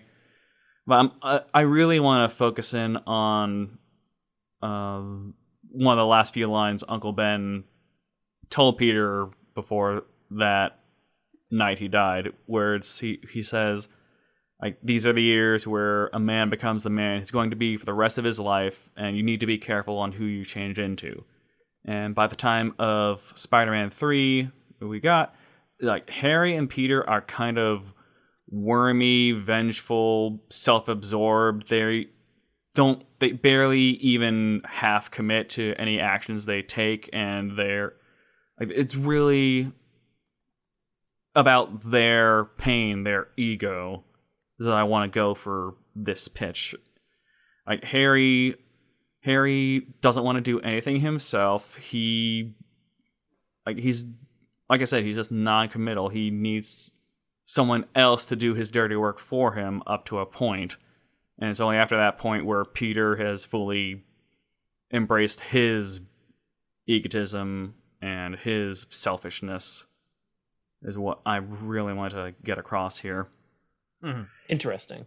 So I'll save that for later. So basically, the film starts similarly to, like I said, I'm mainly sticking to the film we got. Like, basically, we start with a montage where Peter explains his work-life balance, but I'm also including a brief, abbreviated scene of Peter saving Gwen from the crane scene, and we get introduced to Eddie Brock, because if you hadn't noticed in the editor's cut, we don't get introduced to them until 30 minutes in. Yeah. Yeah. It's really late to be introducing characters in there. Yeah, that should be in the opening of the movie, not like 30 minutes into the film. So Peter saves Gwen, and there's news reports of Peter having saved Gwen, but we cut to a TV in a prison, and we cut to Flint Marko, and he's watching the TV, and you can just tell from his body language that he really doesn't like Spider-Man, like more so than the average person. And so, have you changed anything about his casting? No, he's still Thomas Hayden Church. Awesome. Okay, cool. I liked him a lot. Yeah, Yeah. same. You can't get rid of Thomas Hayden Church because he's just so damn good in the movie. Like, if anything else, whatever you think about the Sandman character within the film, he's good. Oh yeah. Yeah, For sure. he's Yeah, good. exactly. And for Spider-Man No Way Home, how else would we get the scene of Thomas Hayden Church's Sandman and Paul Giamatti's Rhino touring Martha's Vineyard and drinking through wine country? Oh, jeez. Oh, God. My mother loves that movie, by the way. Sideways. Honestly, Yeah. that's a great joke. Yeah, I like that. Thank you. Continue. Give credit to the first person who made that connection. Anyway, so yeah, Peter shows up at MJ's show. Peter and MJ are under the stars, and when Flint Marko is looking at the same stars, where he is approached by a man in shadow, and we can't see his face, and his voice is disguised. And he says that, I hear that you have a history with Spider-Man, perhaps, and you are looking, and I hear you also have a ward you need taken care of. My employer and I can help you with that. So that's day one. Day two, we cut to Peter at Bugle. He's meeting Eddie Brock and with Jonah Jameson the first time. Brock is trying to really push himself. He's like, hey, I'm going to be the big man up here. I'm going to marry my girlfriend soon. That's my goal.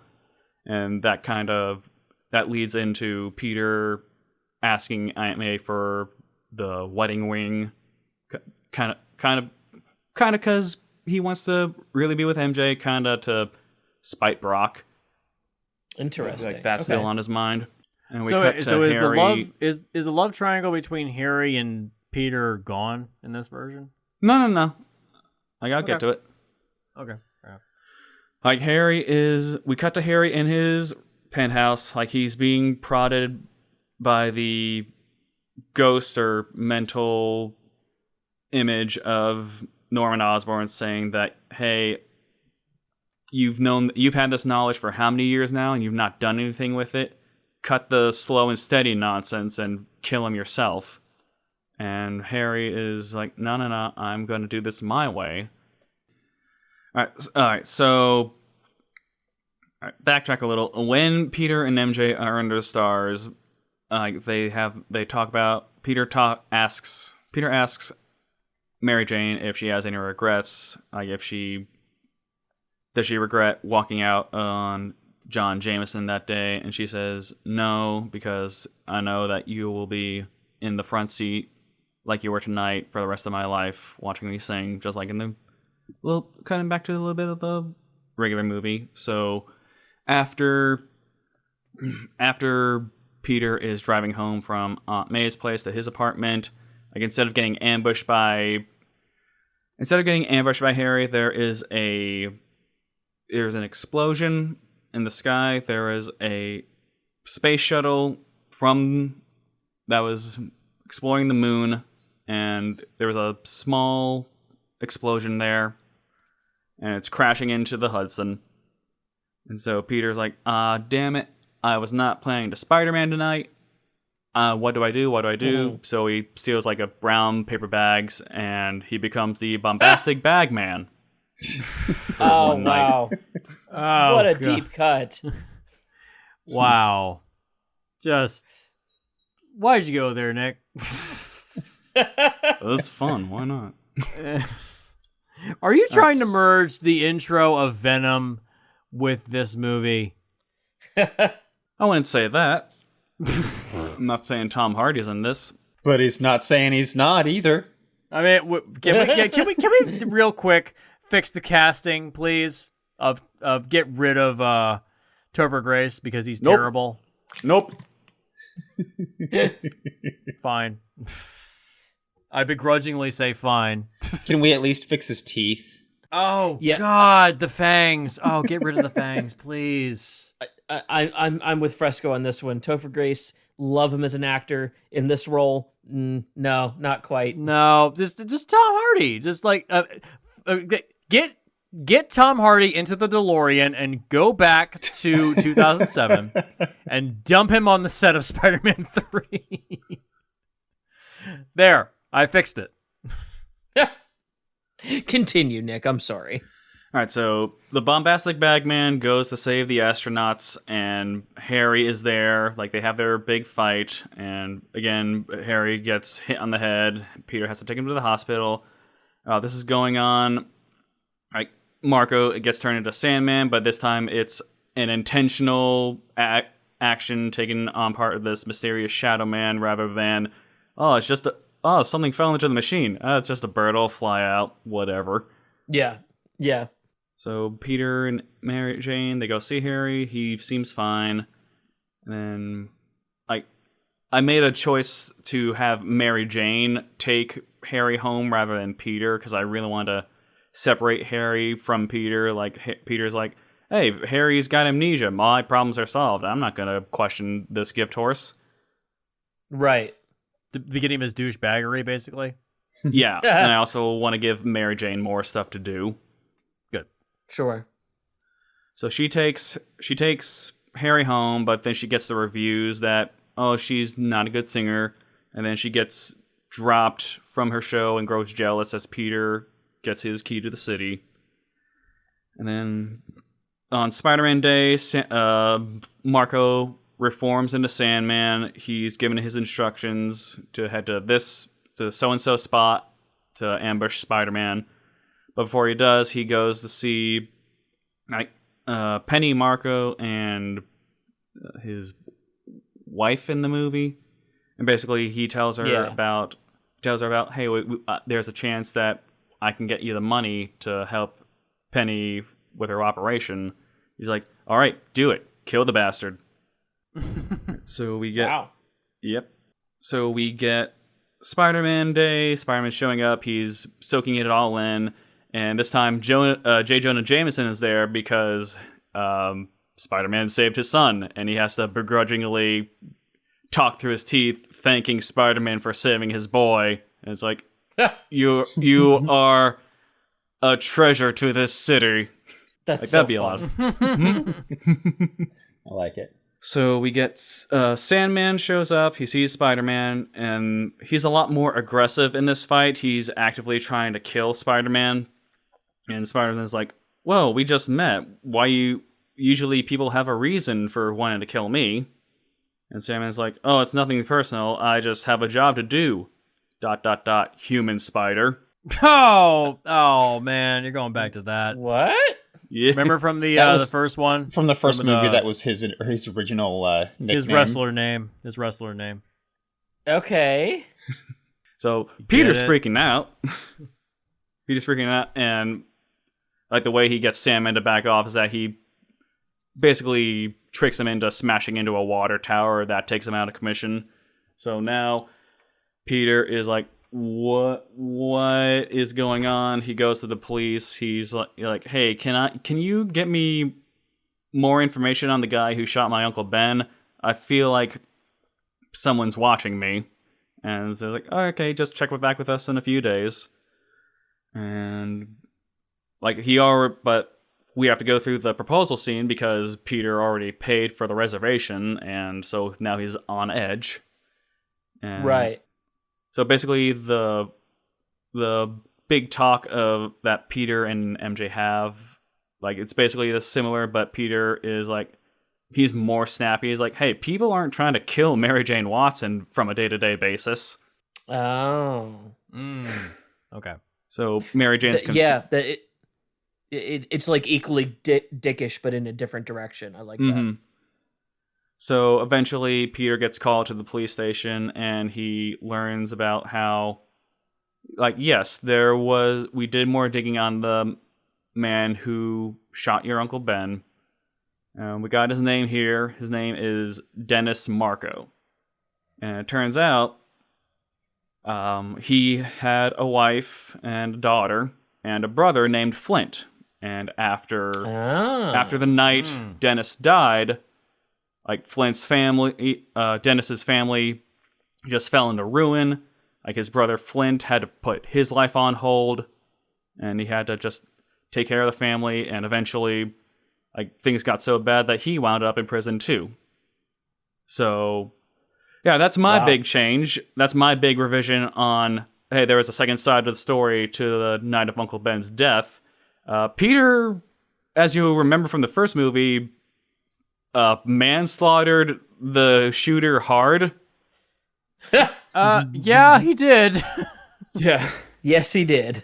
I mean, everyone complains about, like, superheroes shouldn't kill or something like that. Like, Spider-Man doesn't kill. It's like, well, he doesn't kill directly. Like, physically, if he punched a person, he'd probably, like, cause, like, massive internal bleeding. Yeah. So, it's more the emotional context of the scene of, like, if, yes, he did manslaughter that guy in the first movie, but at the same time, the emotional scene is like, he's angry. He thinks this guy killed his uncle.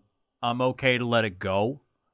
Yeah. Like, it's better than it's better than like Superman snapping Zod's neck when you had a dozen other options you could have done. Yeah. And what's funny is that the Spider-Man 3 we got even brings it up. Like, after Peter hears the actual news, and Mary Jane checks on him, is like, hey, I just don't want you doing anything rash with that other guy. Yeah. You're like, hey, he pulled a gun on me. I was defending myself. What's even the problem? So, yeah, basically, Peter calls Mary Jane and is like, hey, I think someone's after me. You go to Harry. He is the safest. His house is the safest place to be right now. And he kind of has to browbeat her. He's like, no, I'm getting control of our life back together, okay? And Mary Jane's like, fine.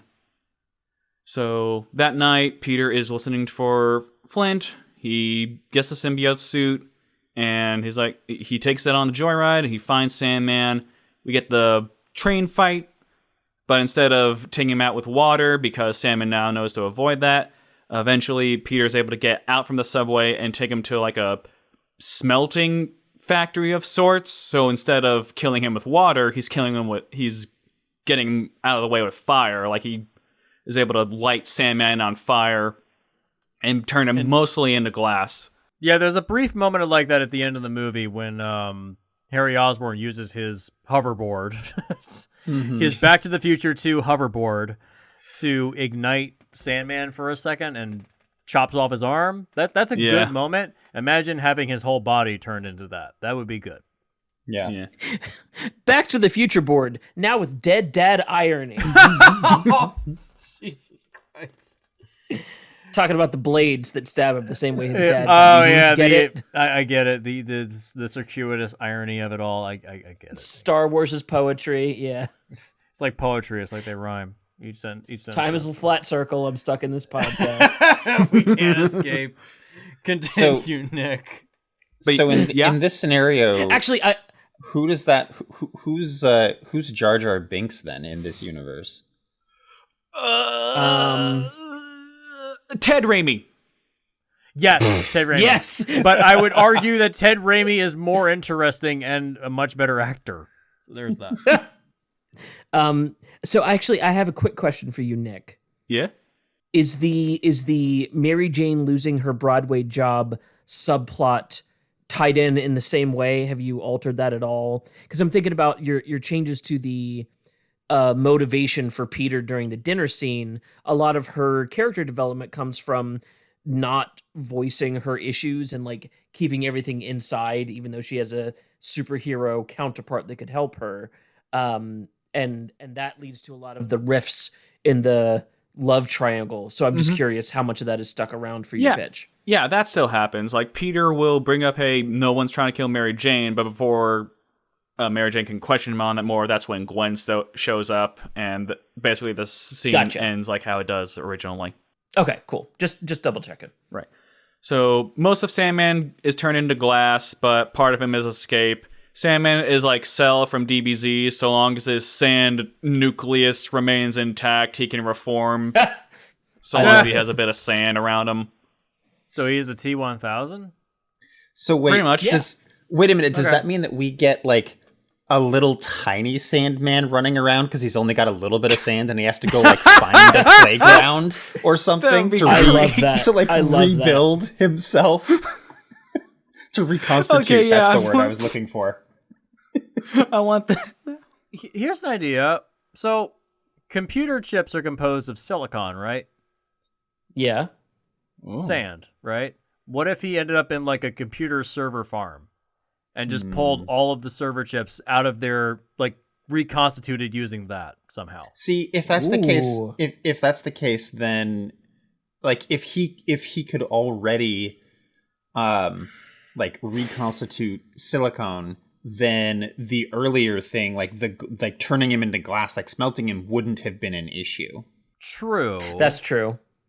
True. I think he still needs to I feel like he still needs raw sand to function. Yeah. That's fair. That's fair. I think that idea was a Swamp Thing storyline from the 1980s after Alan Moore finished up his run. I think that was a Swamp Thing storyline where he somehow infiltrated a computer terminal because sand is in nature and computer chips are made of sand. And Swamp Thing got weird. Continue. All right, so Got to keep him relevant. Spider-Man, Peter comes home. He's a little more mortified after almost killing a man, and also telling Mr. Ditkovich that he can have his rent when he fixes this damn door. Love that scene, by the way. Yeah. The delivery of the line, that Peter, he's a good boy. He's probably just going through something. Something must be wrong.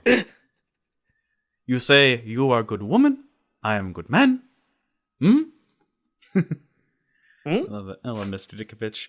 So Peter is a little horrified, and this is when he takes the sample to Dr. Connors. He's like, hey, can you, for apropos of nothing, can you study this? I found it the other day for reasons. Never mind where or how or why. I'm sure. Don't worry, it'll actually add up, kind of, sort of. At least more than it did in the actual movie. Like, we get the scene of Mary Jane cooking breakfast with Harry, and we get the scene where MJ almost kisses Harry, and Harry gets angry. He's like, hey, what's going on? I can't help you if you won't tell me. And MJ's just lost control of her life and has to leave. And instead of Harry randomly getting his memory back, this is the scene where we reveal that Harry never had amnesia. He faked the whole thing. And like he looks at the apparition of his father, is like, hey, I told you the slow and steady plan would work. So we get Sunday in the park with Peter, with MJ breaking up on her own terms, not being coerced. Yes. Agreed. And so, yeah. Also, what does that scene actually add to the movie? A display of Tobey Maguire's worst acting of all time. Oh, yeah. Okay, yeah. When people fight, we talk about it. We talk about things when we fight. But it adds He was problems. shockingly bad in that scene. It adds problems in the movie in that it basically says, oh, she knows that he's the new Green Goblin, and she doesn't, like, go to the police and he lets her go? Hey, he's rich. What could she do? Go to the police. He's rich. Or, hey, here's an idea. Go to Spider-Man. Go to Gwen Stacy's dad. He runs the police department and needs another scene. Like we said, the last act of this movie is a mess. We get it. We gotta It give really James is. Cromwell something to do. I give James Cromwell something to do. Nice. All right, so Peter is heading back home, and this is when we get a change. So instead of spotting a doctored photo of Spider-Man stealing money from a bank, like Peter notices that there's a camera outside of his apartment, and without like getting detected by it, he picks it up and notices a property of Edward Brock Jr. label on it. Ooh. Oh. So he puts the black suit on, he goes to the Bugle, and is like, he corners Eddie Brock, and Eddie just crumbles. Is like, and I'm pulling from a original idea for Spider-Man 3, where Eddie reveals that he's an amateur PI, and he was hired by Jonah to get dirt on Peter because, hey, why? Wait, let me work up my J.K. Simmons impression. So he hired Eddie to get dirt on Peter because why would someone dump my son for you? Think, Parker, think! That was Perfect. I'm glad you put that back in because I was wondering. I was like, wait a minute, isn't Jonah Jameson at all pissed off that Mary Jane left his son at the altar for fucking Peter Parker? Yeah. Is it never brought up at all? Yeah, He's the only one that can take pictures of Spider-Man. Think, Parker, think. No, that flawless execution there, Nick. That was perfect. Yeah, I especially had to put that part in there once I realized, okay, I need to put in the space shuttle so it's not just, oh, a random meteorite crashed to Earth and no one notices it. The space shuttle was carrying the symbiote and it hitched a ride on Peter after the fight with Harry. Whatever. Yeah. That was implied. The normal comic book setup for symbiote. We're on board. All right, so Peter, under the influence of the black suit, uses this to blackmail Jonah, and he says, I don't think you understand, JJ. I own you now. And so after this, we get Harry and Peter at the coffee shop, like a brief... Actually, what's a scene that we can put between Peter and Harry at the coffee shop and Peter going to just fucking murder Harry? Could you flip those around? Could you have like the coffee shop scene with Peter and Harry, and then he goes and blackmails Jameson, and then meets up with Harry in his mansion later? Maybe we could. How about this? Merge the two scenes together. Why not? They're gonna fight anyways. Why not have it be like he goes to Harry at his place? Just slam them together. Like, why are they in two separate locations? Just put them together and then they fight. Harry. Ugh. Yeah, Peter hunts Harry down. Like there's a big chase throughout the city that leads back to Harry's apartment. Or no, I like that. No. And if he just goes to Harry's place just to talk to him, and then he realizes, oh, you're the one that's sleeping with my ex or my girlfriend. Oh, yeah. And then it just breaks out into a fight. Oh yeah. See, what I would do here, my pitch brain going, I would try to redo the Thanksgiving scene from Spider-Man 1 where they have the conversation and then Peter leaves, and then the reveal of Harry being evil while he's there sneaking around, and now he has to get out without Harry knowing, except for this time it goes bad. And they fight in the apartment as they do in the movie proper. Oh, also, here's a thing.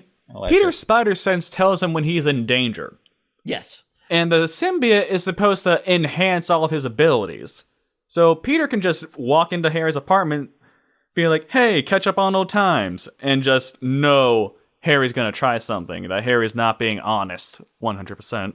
Well, what if he wasn't going to try anything until he was curious if Peter had actually left? You know what I mean? Like, have it be a genuine conversation to start with, and then in the middle it crosses over into that, like, backstabby, we want to kill each other zone. Especially since you set up at the beginning that they're kind of, like, infighting already and kind of not on the best terms. I can see that, yeah. But, yeah, basically, it ends the same with Harry getting bombed by Peter, and we get Peter just descending into his hedonism, I suppose. We cut to Peter and Gwen at Mary Jane's jazz club, and instead of a even more discordant dance scene, we get Peter breaking into a spiteful karaoke session where he sings they say that falling in love is wonderful, but he's being ironic. And he's doing it to hurt MJ. I like that a lot. Yeah, but then Peter realizes he's gone too far. He goes to the church, and there's someone else in the church who he's praying to himself. He's praying the Lord's Prayer, and it's not Eddie. It's Harry. Harry is having second thoughts. He's like, what have I done in my life? And so he's in the middle of the Lord's Prayer, and he's saying, like, lead us not into temptation, but deliver us. And he stops. He's trying to find the words. And we see his dad's ghost. And he's like, what's the matter, son? Go on. Finish it. Finish it. Perfect. Yes, Oh my god, I love it so much. Good. I like that. What a callback. Yeah. Oh, can I point out one other thing that's a positive that I liked about this movie? Real quick, this cut in. There's a scene in the Daily Bugle where Parker says, "If you want forgiveness, seek religion." So Eddie Brock goes and gets religion, but also Peter Parker ends up at that same church seeking forgiveness in the church bell tower. I just thought that was a good. That's good. Like that's good writing. It's a little bit jank in terms of the fact that the symbiote just happens to attach to Brock. Like forget that part, but the synergy of those two characters ending up at the same place at the same time, I'm okay with it. But yeah, that's a good thing. I genuinely don't think executive producers are able to see convenient timeline crossovers like that. Like they see them as just part of the movie instead of just absolute convenience. Yeah, it's a story beat built out of convenience, but I'm okay with it. It's fine. Sure. But it's like if you want forgiveness, seek religion. They both end up seeking religion. Yeah. So I'm okay with it. Back to you, Nick. Continue. Yeah, so Peter gets the symbiote off him using the bell tower, but instead of attaching to Eddie, it attaches to Harry. And I toyed with this. I want once the symbiote is fully bonded to Harry, I want in the Venom monster voice, I want Harry to say, "Deliver us from evil," and then lunge at the camera. Oh, yeah. There you go. Trailer shot right there. Yeah, it's a trailer shot, yeah. Does this Venom have more personality than the version we currently have? God, please. Are you asking me? Are you asking me if he's bulky or is he more slender like Spider-Man? Personality. No, personality-wise, does he actually have like is he more than just mute? Because the character of Venom in this film doesn't have like a real like personality. He attaches to his host, and the host does most of the talking. Yeah. Does he actually like bridge out of him and have a voice like like that scene in the current Venom movie where the two of them are talking? See, there I feel like you are getting into the overstuffed territory where you're introducing, maybe the parasite the symbiote you wanted can speak Venom for in the itself. movie. You wanted Venom in the movie. This is the thing that has to come with it. My only complaint is if Harry can talk to his dead dad in his head, then Venom can just talk to Eddie. I don't see an issue here. Yeah, have Venom take over for his dad. Or how about like he sees his dad in the Venom suit? Ooh. There you go. Yeah. Yeah, we can add that in. But that's like all right, nightmare fuel seeing Willem Dafoe like that. God. Jesus. Have you seen the dick? Have you seen the YouTube edit of him talking about the gaps in his teeth, but he's recolored to look like the Joker? No. Well, check I didn't that know it was out. a thing. Post-podcast, we will look at that. Oh, God. All right, so we have Sandman and Venom meeting in an alley again, but this time there is context, because this time Harry is Venom. This is as good as time as any. Harry is the one who orchestrated Sandman to get his powers, and the shadowy figure was Bernard, the butler. Ah, gotcha. Okay, yeah, I follow. Okay. I follow. So that's how they team up, and Peter hears the word that, there's a woman trapped in a web, and it's being guarded by Sandman and what appears to be the black-suited Spider-Man on a hoverboard. Can we change the hoverboard, please? Yeah, it can be the glider. It looks dumb. Yeah, the Goblin Glider is so iconic. Just call him the Hobgoblin, for fuck's sake. But he's not the Hobgoblin. Who fucking cares? The Mandarin wasn't the Mandarin in Iron Man 3. Who gives a shit? Yeah, but that was for the sake of racism. I appreciate that, Jim. Okay, fine. Okay, fair. All right, so Peter heads to the site. Everyone's happy to see Spider-Man. He goes to the cab. He to rescue MJ, but it's not MJ. It's Gwen Stacy with a red wig on. Or Bryce Dallas Howard. Bryce Dallas Howard not just dyeing her Bryce hair. Dallas Howard as she actually normally looks. Yeah. Right. And Harry shows up. Is like, "Oh, come on, Parker. You really think that we would hurt MJ?" Wouldn't they? In the movie we got, yeah, he totally chokeholds her. Yeah. Well, it's Harry this time though, so That's true. That's true. Fair. Yeah. So Harry just gives a big speech to Spider-Man about how I tried being like my dad, that didn't work. I tried being myself, that didn't work. But then we had a brainstorm. We decided we're going to beat you at your own game with your own powers. And so Sandman and Venom beat Spidey to a pulp. We reveal that MJ is being basically held captive in Harry's apartment with just Bernard for company. Mary Jane's able to reason with Bernard, saying is this the boy you raised? Is this how you wanted things to turn out? And Bernard admits that, no, I tried telling him that his father killed himself, but he didn't listen. And he's like, there's still time to do the right thing. And so Bernard is able to contact Sandman with a head. Okay, if the Avengers in the first movie can get away with where are the headpieces, I can get away with the headpieces. His Sandman has a headpiece somewhere lodged in his big sand head, and that's how he's able to hear about how. You mean an earpiece? What you're saying? Yeah, earpiece. Yeah. Okay, yeah. He has a Bluetooth headset. There you go. He has a Sandman kaiju sized Bluetooth headset.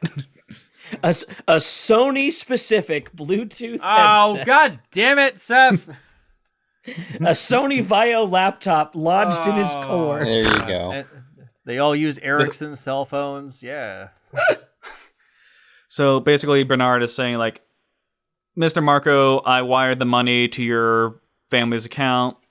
You don't need to work with your contract has been fulfilled. And Sam is like, okay. And then he turns on Harry. Now, I want a scene where. So when Sandman has turned on Harry, Harry uses the glider to melt Sandman down a little bit with exhaust and whatnot. But the colossal weight of the sand falling down is what leads Peter to figure out, the sound vibrations. The pipes fell down when Sandman fell down. I can use the sound vibrations to defeat Harry. And now I probably fit this in by changing this from a construction scene to a building that's nearly completely constructed. But I want a scene of Peter rescuing Sandman from burning alive in a burning building, because I realized this when I watched all movies back to back, God knows why, all Spider-Man movies, but my theory about good Spider-Man movies is that they are proportional to the amount of time we see Spider-Man rescuing someone from a burning building or something on fire. Okay. Because think about it. Yeah, I can see that. Spider-Man 1, he saves people from a burning building. Spider-Man 2, he saves people from a burning building without his powers. In Spider-Man Homecoming, we see him rescue someone from a burning building, but we don't really dwell on that. Spider-Man Far From Home, there's the fire elemental, but that's all outdoors. That didn't really count.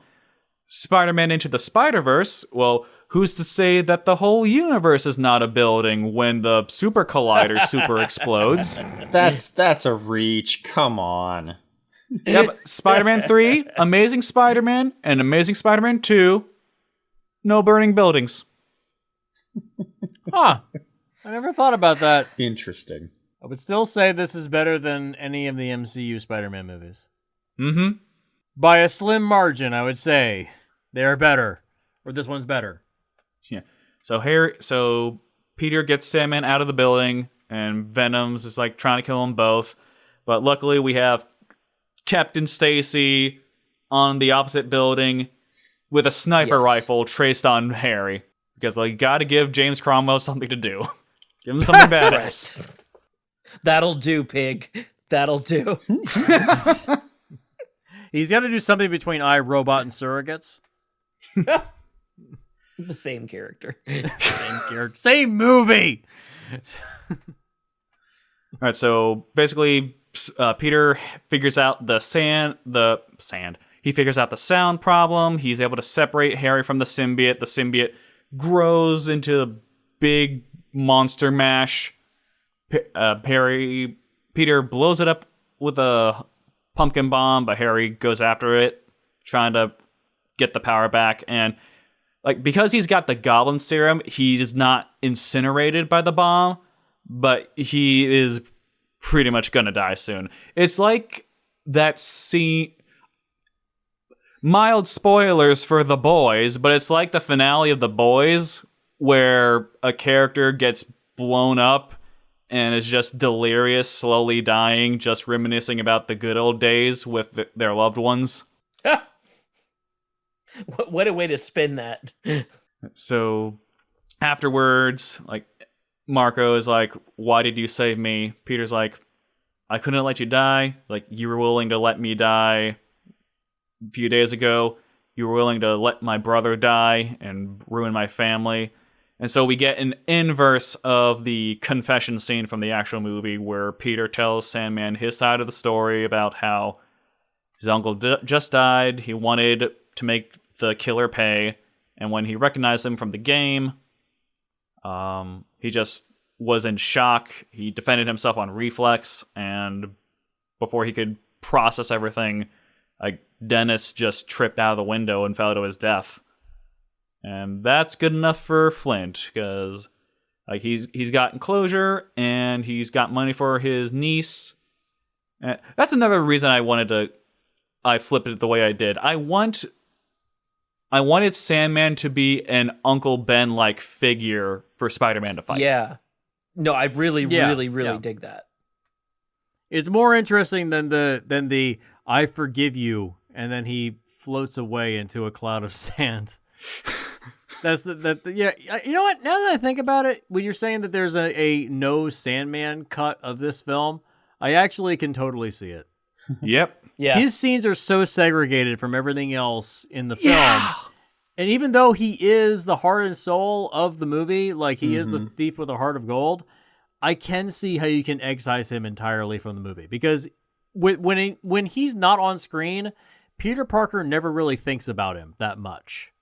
There's like 2 scenes of him listening to the police scanner, and that's it. That's why I attribute Sandman to the and then storytelling more than Venom, because again, you can cut him out and still have a functional movie. You're right. You can't cut Venom. He is integral to the film. Even though it's not a good version of Venom, he is kind of integral to the story, because it is about him making Peter Parker become an asshole. I'm with Ferguson. I want both movies to exist. I agree. I would like both movies to exist, but if there was one cut I would prefer, it would be the Venom one. Yeah, now I think about it. I still think this version of Venom sucks, but I do think that I can see how you could cut Sandman entirely. I can see it. Right, so wrapping up here, after Harry's funeral, Peter goes to Aunt May's house, and in a scene that was not in the editor's cut, but was in the theatrical cut, and is a good scene, Peter wants to give back the ring, is like, I'm not ready, Aunt May. I am not a good man. I am not ready for this responsibility. And in a twist, May tells him, ever since you told me the truth about what happened to Uncle Ben, I've known you were Spider-Man. And though you've faltered and slipped up here and there, in the end, you have always done the right thing. And I am confident that Ben would be proud of the man you are today. You ripped that off from the video game, didn't you? No, that was in the original cut. I remember it too. I liked it a lot. Was it? As well, yeah. Yeah. I don't remember that. Because he confesses that he's Spider-Man, and she's like, I know, I've always known, and then says almost exactly that same thing. Oh god, I don't remember that. Because I haven't watched this movie since 2007. I just finished watching it like a couple hours ago. Yeah, same. So I watched the editor's cut, so I'm just like, was that scene there? The fact that it wasn't there and I didn't notice it really shows how much it resonated. So actually I added in the stuff where May is like, oh, I know you're Spider-Man. I added that stuff in. But everything else, yeah, that was in the theatrical cut. So we get the scene where Peter goes back to the jazz club with MJ, and instead of taking her hand and dancing, we just see him sitting up in the front row, like in the beginning, like they said in the beginning, where I will sit in the front row and listen to you sing every night for the rest of our lives. And it's ambiguous whether they get together or not. Thank you. I like that. That is the end of Sam Raimi's tenure in this Spider-Verse. Mid-credit scene! Continue. All right, so Brock is taking photos of the Sandman, Spider-Man, Venom crime scene. Like he's thinking that maybe if I sell some of these papers, I can keep if I take good photos, I can rebuild a nest egg for myself. And he runs into Jameson, who Betty Brant and Robbie Robertson, now they have left the Bugle because Peter decided, I'm not going to blackmail you, I'm just going to come out with the truth. And so the Bugle is taking a bit of a hit, and Jameson swears revenge on both Brock for fucking him over and Spider-Man. And Brock's like, we'll see about that. But while he's not looking, a sliver of the Venom symbiote that wasn't incinerated, it gets on his back of his neck while he's not looking. Setting up for maybe another Spider-Man movie, a Venom spinoff. Who knows? Come back to me when I fix Amazing Spider-Man. I mean, oh God. Post-credit scene. Jesus Christ. Post-credit scene. Keep going. Dr. Connors is taking the part of the Venom symbiote that Peter left him, and he takes a sliver of it. He nurtures it, tries to feed it nutrients to make it grow, and he sees like if he can use it to regrow the limb of a lab rat he has. And after a mini montage of testing, his experiments are successful. The end. I get it. Nice. So you set up both the Venom spinoff that was planned and the Spider-Man 4 with the lizard that was planned. Nice. Yeah. Good job. That's a good ending. Wow. That was great. I really dug that. That it felt so much more interconnected, and I think my favorite part is your bravery of putting Harry into the symbiote, and then... See, this is why I say I've been working on this since 2011, because like back in 2011, I watched part of the first season of the Ultimate Spider-Man cartoon. Don't watch it, it's terrible. Although, if you must watch it, Spectacular instead. If you must watch it, just watch the Venom stuff, because they make the brilliant choice of making Harry Venom. And I'm like, why was this never an option before? This is amazing. Yeah. And I can guarantee you that if Sam Raimi thought of that, then he probably wouldn't be so sour on having to put Venom in the first place. Yeah. I feel like too many people that work on these films and TV shows don't take enough chances with like swapping characters or changing characters or even like adding new characters. Like the character of Harley Quinn was introduced in the Batman animated TV show. Mm-hmm. Yeah. She was never a character in the comics until that TV show, and then she got her own place in the DC universe. Right, because they needed somebody for the Joker to talk to, so he wasn't just monologuing by himself all the time. Yeah, and it's one of the best decisions they've ever made. She's a great character. Like, absolutely. She's a fantastic character. It's like, why they didn't do this with Harry? Like, it makes more sense. It makes Seth, did more you not sense. know that? No, I knew that. I was okay. I was gonna chime in saying she's so great that she got her own TV show, which is like hands down just hilariously awesome. It's so good. Mm-hmm. I will say, like, I thought I wouldn't like it, but I recently started watching it. And I was like, oh, this is cute. This is fun. I like this. Makes me laughs my ass off when I'm watching it. I'm like, this is great. Kite Man, hell yeah! Oh fuck, I love Kite Man. I don't give a fuck what anybody says. I love Kite Man. No, it's great. No, this is all the parts of Spider-Man 3 are here, but it feels way more succinct and direct.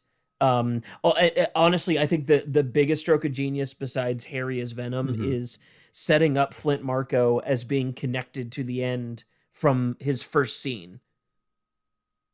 Like it feels like he's being led down a path instead of them just randomly crossing paths. Yeah. Therefore, but instead of and then. Exactly. The way movies should be made. Yep. Yeah. Damn, I dig it.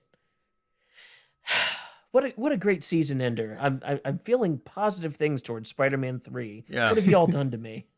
You thought you were gonna hate this one, Seth, and you turned out like that's pretty good. You know, that's the best. That's the best solution we could have come up with for this movie because you were adamant you hated this movie even though you never finished it. I still equally hate the parts that I hate, but I am way more rosy to all of the other Sam Raimi-ness shining through. I'm very happy with all of that. Nice. In retrospect to the other films that have come after this is pretty good. It's like there's nostalgia. We also know how bad it can get. We also know how good it can get. It's just everything's painted in retrospect to each past and future Spider-Man thing. Yeah. Yeah, I don't know though. I think we're missing a scene of Tobey Maguire having user-unfriendly smart glasses that can nuke him by accident. Oh, god damn it. So, I realize I will not fix that movie. I realize it's very late where you all are, but is there time for another rescue? Because I've got one too. It's shorter. Sure. Yeah, I'm down. We can make it a Patreon thing. Sure, why not? Okay. Okay, so I will try to make this quick because, like I said, I realize that it's almost midnight where you're at. Mine doesn't play with the main story arc as much. A lot of things happen the same as there are, but there are some tweaks and some reorders and a couple of adjustments. So first thing is that Peter has read MJ in completely about basically everything at this point. So there's no dodging and evading the question about him and Harry. She knows that Harry knows that he's Spider-Man. She knows that Norman was the Green Goblin and that Harry blames him for his death and all of that. And the conversation in the beginning is, rather than, you and Harry have been off for a while, it's more like, have you been able to get a hold of Harry yet? And he's like, no, I've been trying to reconcile. And, he won't pick up my calls. He won't answer me. And, I don't know what's going to happen, but we'll see. We get the symbiote, same way, asteroid crashes. That's fine. I don't mind that. I do think it was a little convenient that it was right there in the same park. So I'd say that he sees it from their apartment and goes and investigates, or sees it from his apartment and goes and investigates. It's much smaller, so rather than it sticking onto the license plate, it's just a little tiny bit, and it sticks just onto the bottom of his foot or something like that as they're going on.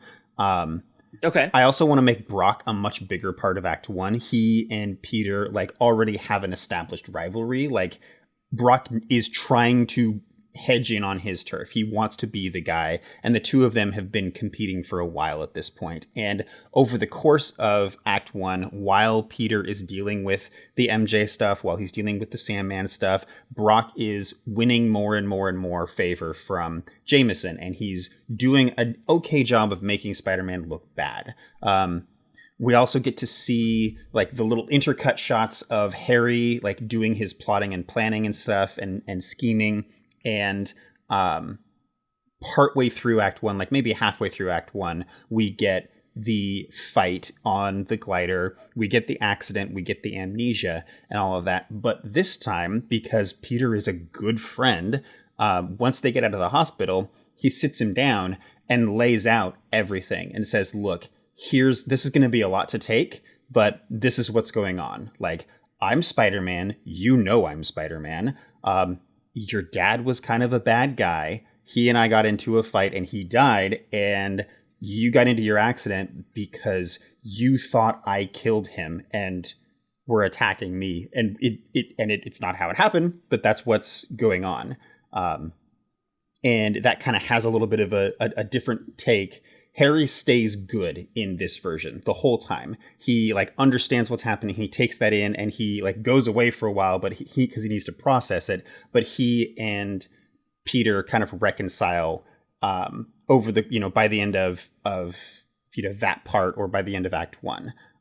We also get to see the symbiote sort of slowly darken the suit as it multiplies and gets a little bit bigger and is able to sort of exert a little bit more and more control. At the end of Act 1, I would also like to actually give it a voice, like an inner monologue. So it's kind of, maybe it's talking in Peter's voice to Peter. So he hears kind of little urges, but he can shake them off because it's still small and not powerful yet.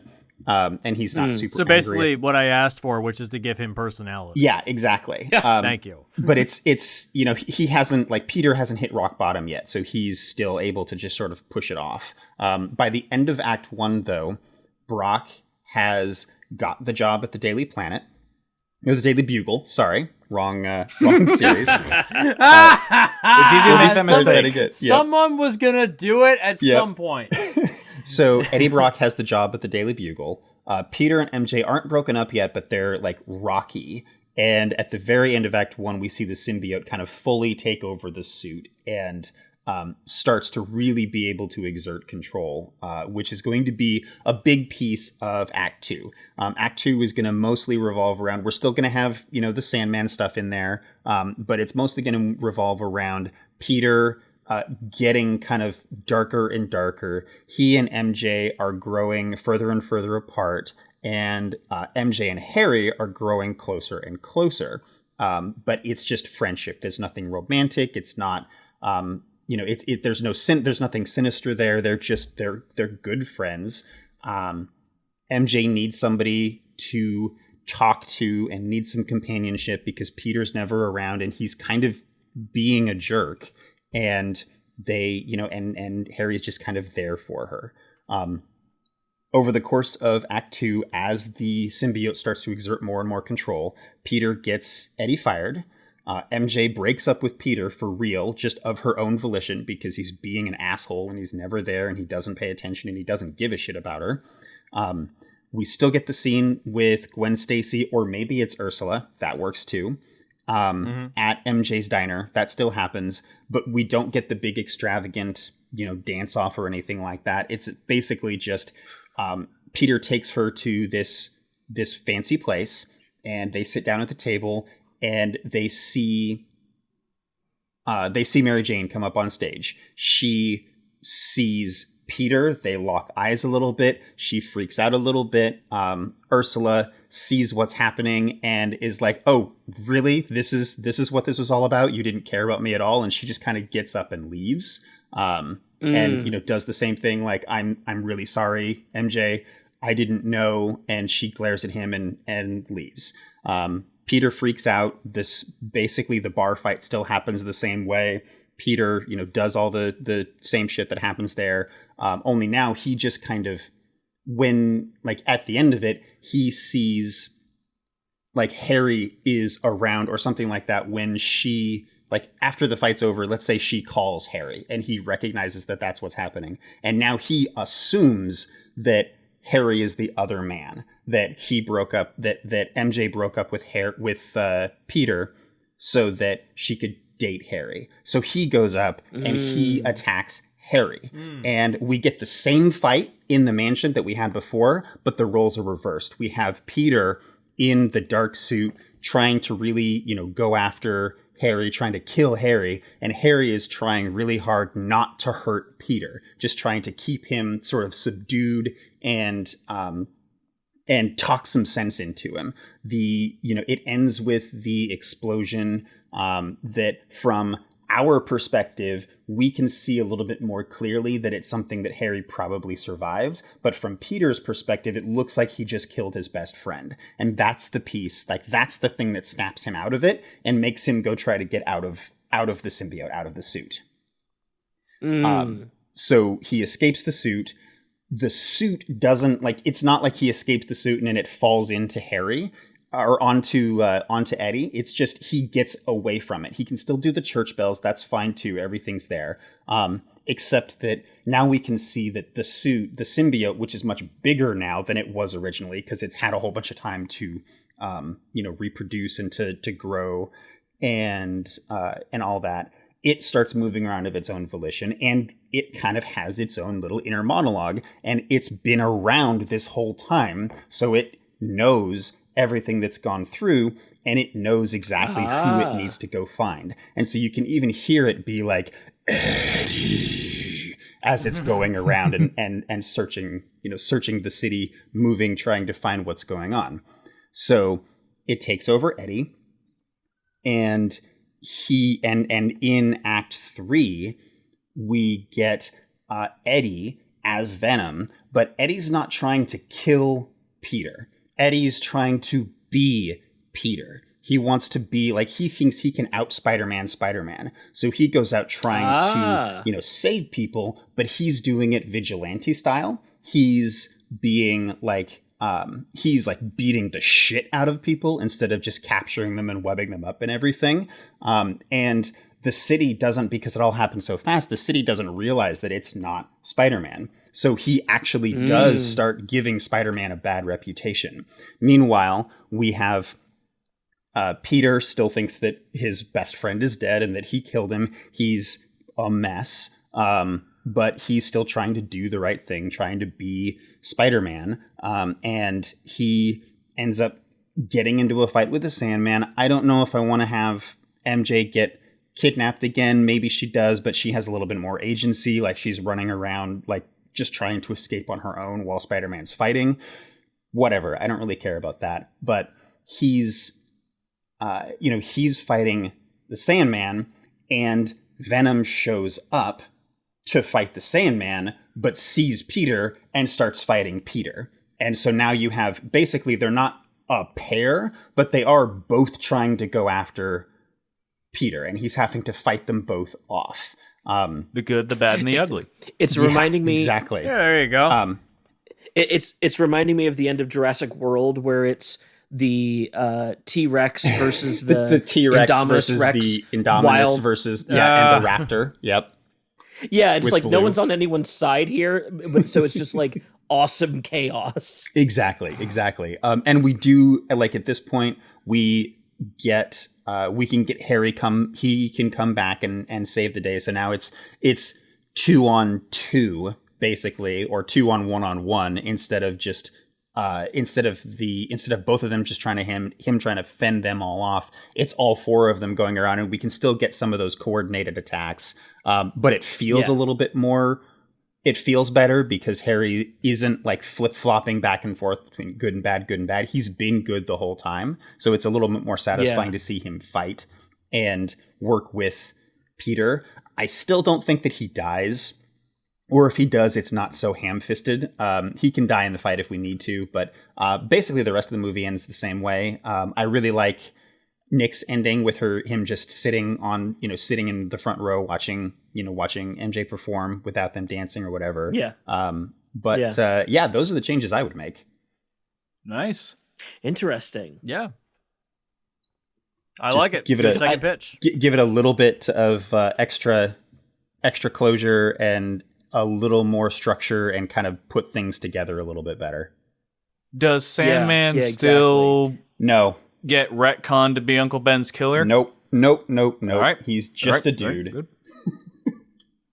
I am okay All with right. that. I'm okay with either version, honestly. Yeah, I think there's things to offer in both. Your origin is good. The way that you handled it was really that works really well. I like that. Thank you. I wasn't gonna do it because I didn't think it was necessary. But if I were to do it, I would do it your way. I'm all for it. I like it. Yeah. 2 great pitches for Spider-Man 3. Hey, just be interconnect your stories a little bit. It's not that hard. It's not that there are too many villains, it's that the villains don't have strong enough reasons to team up with each other. Exactly. Yeah, for sure. Well, I think we're dawdling into the end of the podcast here. Since it's the season finale, I'm going to spare people my spiel of things to plug. However, we have esteemed guests here. So let's start with the Ferguson from the Recorded Tomorrow podcast. Thank you. Tell everybody what it is that you do and where they could check you out. Yeah, I produce and co-host a podcast about time travel and how to use it in fiction and things to avoid and tips and tricks for using that as kind of a writer's tool. We're kind of on hiatus right now. It's been quite a while since we published. Our most recent one was an episode on Bill and Ted Face the Music with a quantum physicist and science consultant for the movie. We got him on the show. It was really, really fun. So nice. Check that one out. It's called Recorded Tomorrow, and you can reach us on Twitter at Time Travel Pod, or just like I said, search for Recorded Tomorrow on your podcast app of choice. Perfect. And then Nick, anything you'd like to plug? The season finale pitcher? Yeah. First, I want to thank Jesse Ferguson for letting me hop in on this. I know a long time ago you were like you were like had the first dibs on. Hey, can we talk about Spider-Man 3? And I was like, can I tag along, please? I seem to recall, actually, I wanted to talk about Spider-Man 2, and it morphed into a Spider-Man 3 rescue. Well, anyway, thanks for letting me tag along. Hey, happy to have you here. This was great. Yeah. So for stuff I want to plug, I don't know if they're probably not out by the time this comes out, but I am the video editor for the Instagram and TikTok videos for Montressa Media. You see a lot of 1-minute snippets from the episodes of Film Rescue Past. So be on the lookout for those. I have a Reddit account. It is u/MYCKOUNT, where I talk about other pitches or rewrites or whatnot. I have a Wonder Woman 84 rewrite on there, so you can check that out, see what you think of it. And I actually want to plug my Twitter this time. I want to plug at MYCKNIC. I do this so that if viewers are so inclined, they can tweet at me hashtag VII4TFRS. As otherwise they're not going to let me fix Force Awakens, and I really want to. Come on, man. Look, we said it. It's fine. The movie's fine. Like, oh, God. I don't think it needs a fine. rescue. It's not good enough. No, it doesn't need a rescue, but we'll do it if you want to, but I think it's fine. I already got Seth to break his fast on not watching Spider-Man 3. I can wait until next May. Okay. I know one or two people that'd be okay talking about Star Wars. Okay. I'll never say never. And now that J.J. Abrams has come out and said that they he fucked made up, a mistake. They fucked Wait, up. he actually He admitted said that? it. He admitted they fucked up. He admitted it. To be clear, he admitted that they should have gone into the trilogy with a plan. Yeah. No shit. He You don't basically say. said, we probably should have planned this out ahead of time. Shocking. What a shock. Here's the thing. Maybe you don't let a guy who people say is only good at beginnings, when he's not even that great at beginnings, do the beginning of your trilogy. Like, don't go in with an empty mystery box. More importantly, Star Trek is still his best someone movie. Who's only good at beginnings do your ending. Yes. Yeah. You can't let somebody who's never ended anything except fucking, what was that except like the Felicity TV show. Oh yeah. You can't give him the ending saga of like your tentpole franchise. Yeah. True. Jesse, how about you round it out for this last episode of the season? Well, we have two other podcasts on Montressa Media. We have Split the Difference, where we take original films, compare them to their remakes. And we also have That Weird Ass Game, which has finally come back after a bit of a hiatus, where we discuss weird, unusual games. I know you, Ferguson, you wanted to come in and talk about Oddworld. I'm sorry, we already did it. I Sorry. know. I'm sad about that. Sorry you missed it. And when you listen to the episode, you're going to have a lot of hate against us because we didn't like the games. It's next in my queue, so we'll see. They didn't age very well. You've given me so many reasons to fight you tonight, Fresco. You go back and replay them and not freak out. I think I think that's gonna do it for this one. What a season it's been. 5 seasons. Oh, man. even though Aaron's not here, do we want to plug? Palate Cleanser. Palate Yes. Cleanser? We also have the Palate Cleanser podcast where we talk about only good movies, and we're going into our season finale pretty soon. I think is the season finale supposed to be Requiem for a Dream? Yes, it is. I don't know why that's a palate cleanser. It's a palate, torturer in my opinion, but it's a good movie, but it's difficult to watch. But I will not be on that because I'll be working. But it's one of Aaron's personal favorites. I think I'm going to be on a episode of Palate Cleanser here coming up too, talking about Terminator 2. The penultimate episode. Yep. Yeah. T2. Yeah, Seth, Ferguson, friend of the show, JD Martin, and myself, we did a palate cleanser on Speed Racer. We talked about that earlier in this podcast. It was a really great time. Yeah. And now that we got Spider-Man 3 under our belt, I'm looking forward to talking about Ang Lee's Hulk. Yes, I'm down. Sure. As a palate cleanser or as a rescue? Palate cleanser. Okay. Yeah. Okay. I would do it as a palate cleanser. Hey, I unironically love Ang Lee's Hulk. I'm not going to judge there. I could see it go, like, neither answer would have surprised me. Yeah. Yeah, true. I just wish I could see what was happening in the last 30 minutes of the movie. That's all I care about. Turn your brightness up. It's said the DP of Justice League. Well, let me close this out. It's been a fun season. We're coming back. We're now in the swing of things where I'm not worried if we're gonna come back for another season or not. It's just inevitable at this point. I mean, 5 seasons. I mean, we are so deep into the paint on this one. It's like, yeah, we're gonna be around for a while, and we're trucking along. We already have our decision about what our first episode of the next season is gonna be. So you'll see what that is pretty soon. You're stuck with us for a while, is the point here. You just can't get rid of us, unfortunately. Aw, shucks. I have been your pitch master general for this season. I'll see you guys in a month after our vacation. In the meantime, check out all of the shows that we've just mentioned. And good night. Good night.